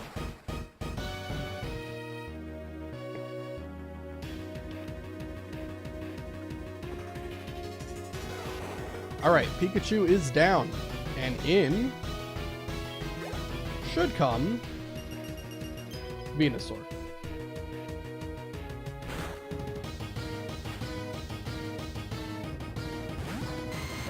Pretty unsurprising. Send out a grass type against a water ground type. Let's go ahead and swap straight to Crobat. It should go for the kill here, so no risk of Sleep Powder, but just in case I have Chesto Berry on. Giga Drain it is. That's quad resisted by Crobat, so not going to do much. Now this Hail is going to be really annoying, because obviously it's going to not only chip me, but it's going to chip Venusaur, and I really need Venusaur to stay alive long enough for me to set up. So let's start with Taunt, so it can't use Sleep Powder. I want it to only use Sludge Bomb every single turn. Tried to use Sleep Powder.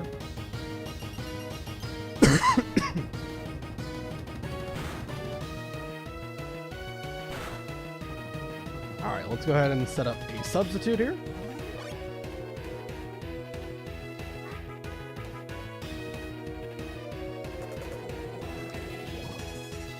I don't know if Sludge Bomb can break sub, we'll see.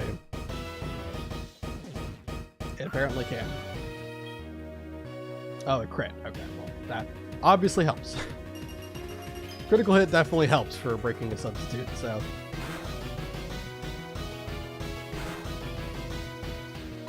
Let's go ahead and use Roost.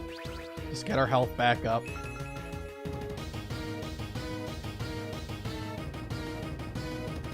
Be able to see exactly how much Sludge Bomb is doing here. Sludge Bomb, I believe, has 10 PP as well, so it doesn't take too long to stall this thing out. 60 damage on the dot. Alright.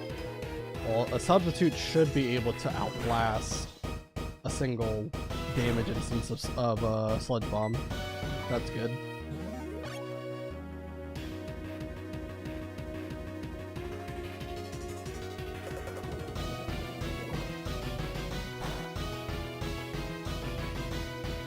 Okay, substitute took the damage. This time doesn't break. I can go ahead and use Roost again. It's probably also going to run out of Taunt soon, so it might be this turn.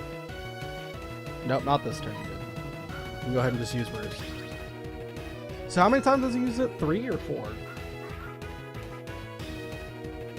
Can't remember.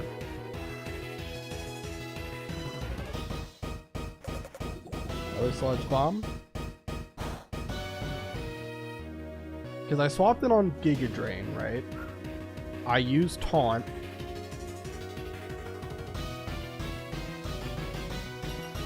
So all the rest of the PP I had used, it has only been going for Sludge Bomb. I think it's been 4.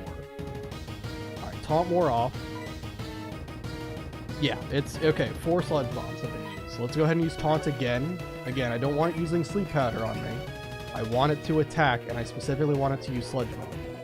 It did not use Sleep Powder this time.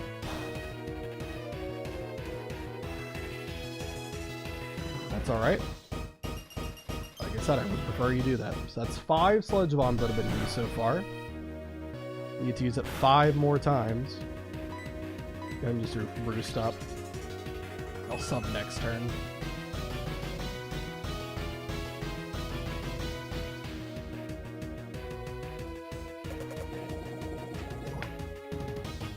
That is Sludge Bomb number 6.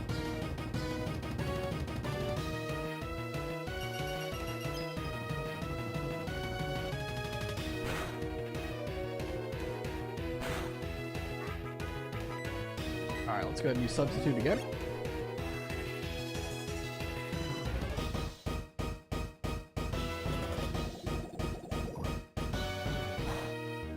Sludge Bomb number 7.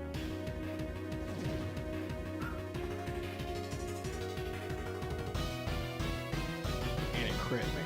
That's the second time it's crit. Second time it's crit in 7 attempts. That's very unlucky, but it is what it is. Let's go ahead and use Roost.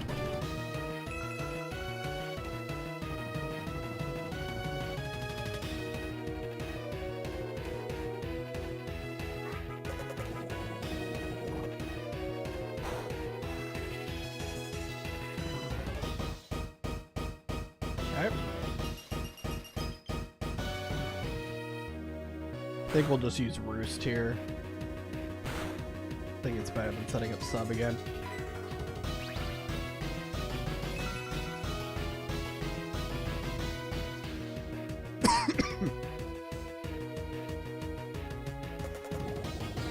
Alright, how many sludge bombs has it been? Let's see. I'll check my my PP usage.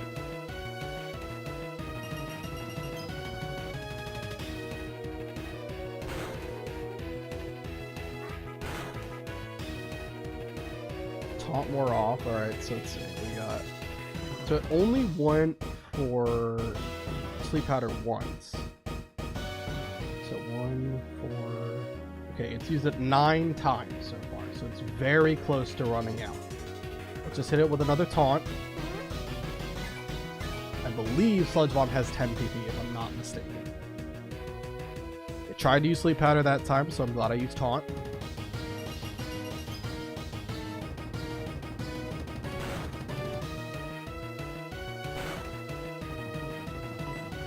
Let's go ahead and use Roost. This should be the last damage instance of Sludge Bomb it has. Alright, so now, because it cannot use Sleep Powder, and it's out of Sludge Bomb, the only option it should have is either to use Frenzy Plant or Giga Drain. It probably prioritizes Frenzy Plant just because it does more damage. But also he might full restore on this turn. He does.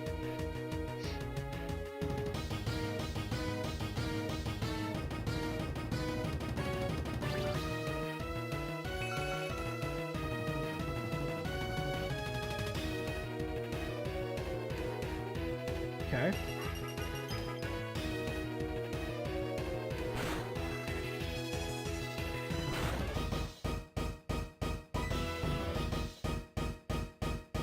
I'm just gonna use Taunt.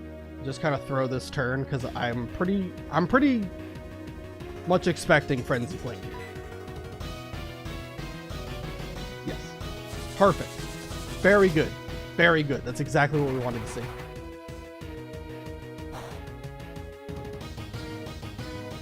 This is really good. It requires Venusaur to recharge next turn, and also if Taunt could wear off, that would be good too. Perfect. This is exactly what we wanted. Go to Heracross. On the turn that it's recharging. We have leftovers on Heracross, so we can cancel out the damage that Hail is doing to us, which is really big. Venusaur should prioritize Sleep Powder here, if I had to guess. But if it goes Frenzy Plant, it's not that big of a deal, because then it has to pay recharge as well. So we'll go Substitute.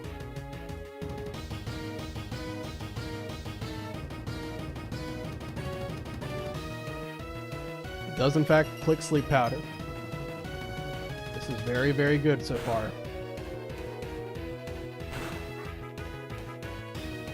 Now Heracross, I just needed to Swords Dance a couple of times here. Again, this is Gen 4 AI, and if I'm right, it's going to spam Sleep Powder.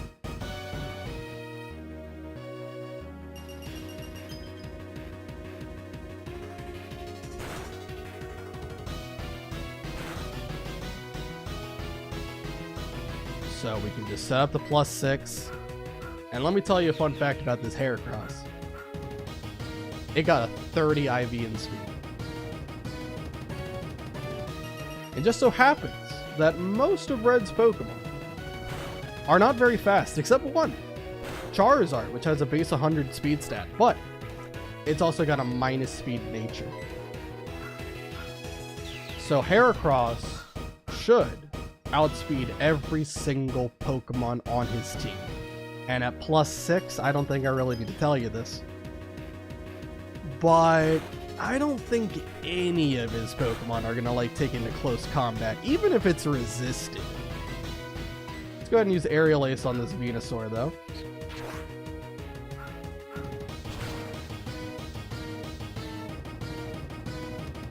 Alright. He's got 4 Pokemon left. And speaking of Charizard, I would assume it's going to come out here because it's a flying type, and obviously I'm quad weak to flying with Heracross.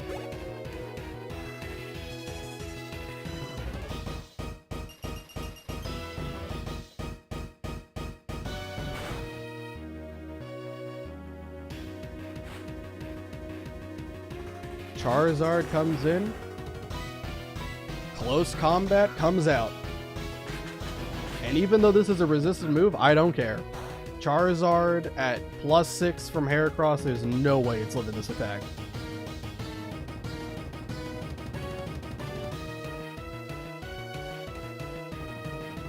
We do still have our defense and special defense drop, but that's whatever.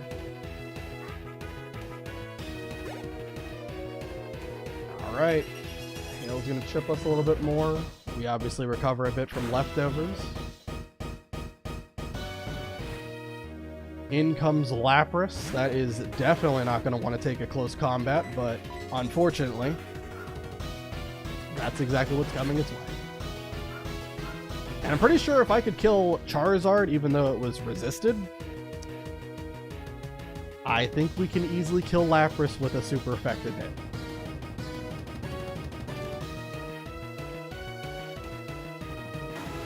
Alright.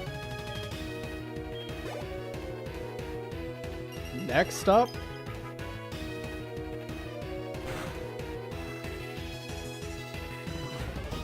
is Blastoise. Blastoise is probably one of its bulkiest Pokemon, has really good defense, but can it live a close combat?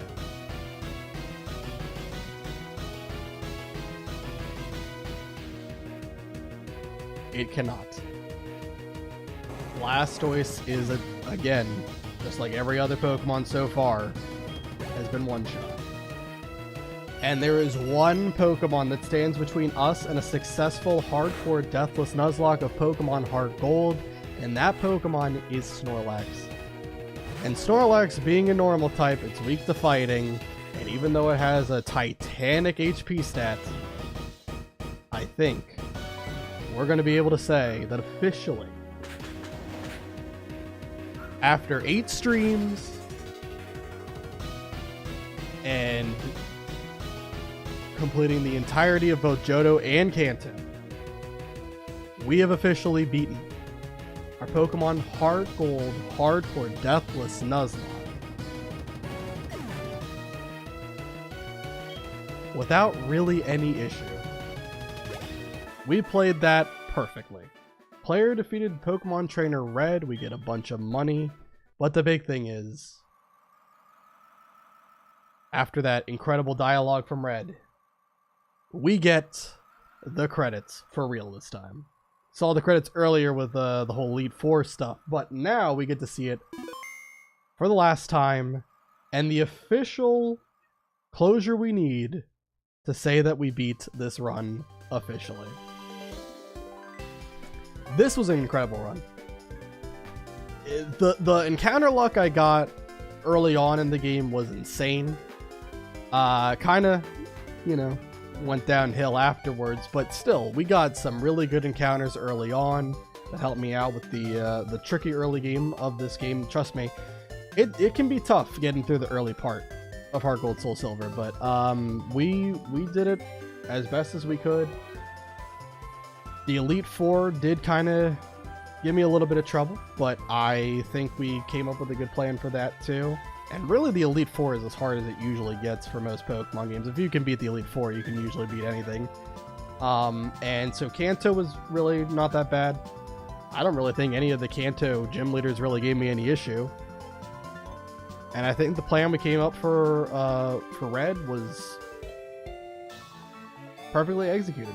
Again, I think we just had a really good team. We didn't even have to use Dragonite there. Dragonite was the backup plan. If Heracross, for whatever reason, got unlucky and, like, you know, just couldn't go anymore, Dragonite was the backup plan to set up, like, 6 Dragon Dances with Substitute up and sweep with Wing Attack. But we didn't even need Dragonite. We didn't need a 600 BST Pokemon. Everyone else was more than enough for it. And really, it was just Quagsire, Crobat, and Heracross.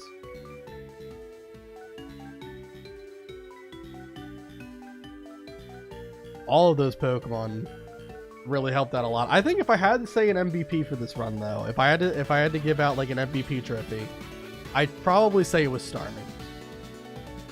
I think Starmie helped so much. It was a very dominant presence from the moment it was on the team. Really, really good Pokemon.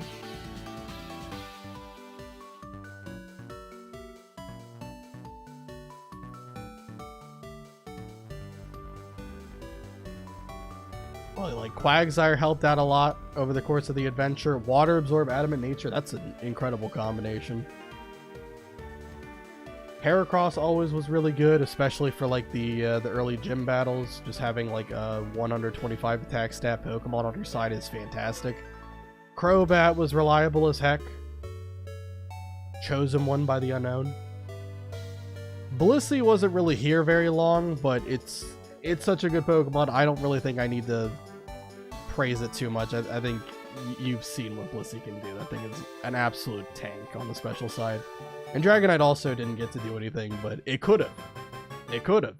If I really wanted to use it, I absolutely could have used it. And all the Pokemon that I didn't use for this, I'll go and honor them really quick after we get the little music box sound off. Hold on. There we go. Probably really quiet for you guys, but that's fine. Officially, we have beaten the run. Let's go ahead and just honor the brave Pokemon that helped us get to this point. The ones that are not shown on the bottom left of the screen right now. Let's load back in.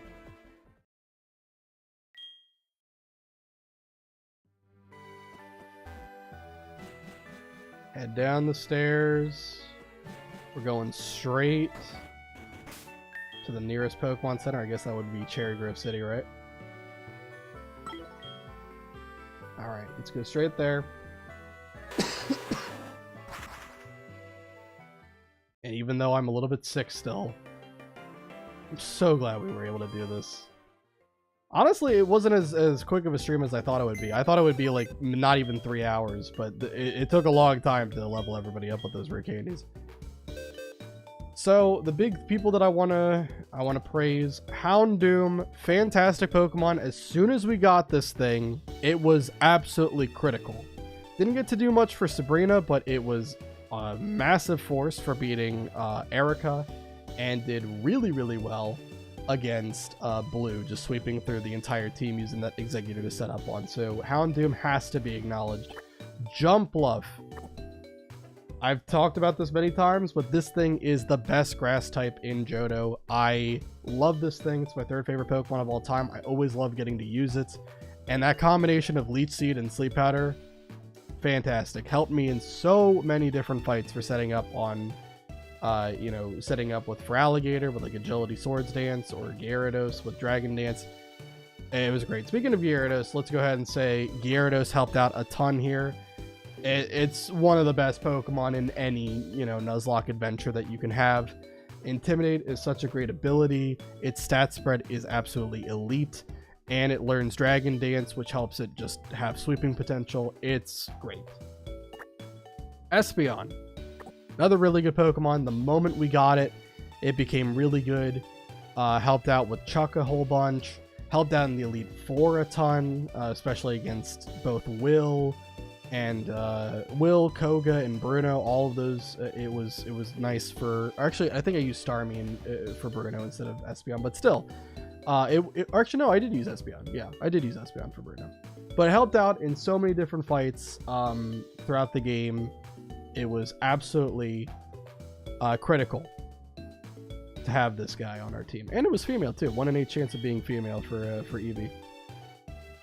Honchkrow helped out with Sabrina and was just kind of a Pokemon in the background for a couple of other gym battles. Fortress, one of the Elite Four team that doesn't really get enough recognition. This thing having spikes helped out with Bruno a lot, and also is just one of the most reliable Pokemon to pivot to with that titanic physical defense it has. So that has to be acknowledged. And of course, who could forget probably one of the best Pokemon in this adventure and my favorite Pokemon of all time, Feraligatr, who started this journey off all the way back as a little Totodile, and he grew up to be one of my treasured teammates who helped tremendously with the Elite Four. Couldn't have beat Lance without him, and he did so much for some of the earlier gyms, With Swords Dance, agility, it just had a way to boost its attack and speed and sweep through so many different obstacles. Truly, Totodile is the greatest Pokemon of all time. Certainly the best choice to pick for the Johto region. No disrespect to Chikorita and Cyndaquil, but this guy can do it all. So now we have thanked all of the Pokemon, and it's finally time to step away from this run officially.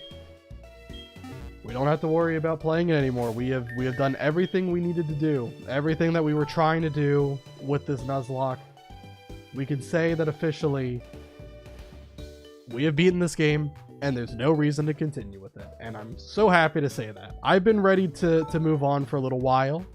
I wanted to do all of Kanto though, because I feel like if you stop at the Elite Four, it just doesn't feel complete. It really doesn't feel like you beat HeartGold, Soul Silver if you don't go all the way to Red. So I wanted to do that. I'm glad we did, and I had a lot of fun with this journey. And next time you see me, I will be raging over a different kids game, Mario Party, and probably losing my mind for hours. So that'll be fun. Look forward to that. Thank you guys so much for watching, whether you're watching on YouTube, on Twitch, or you're watching the VOD. Thank you guys for being here with me to see this run to its conclusion.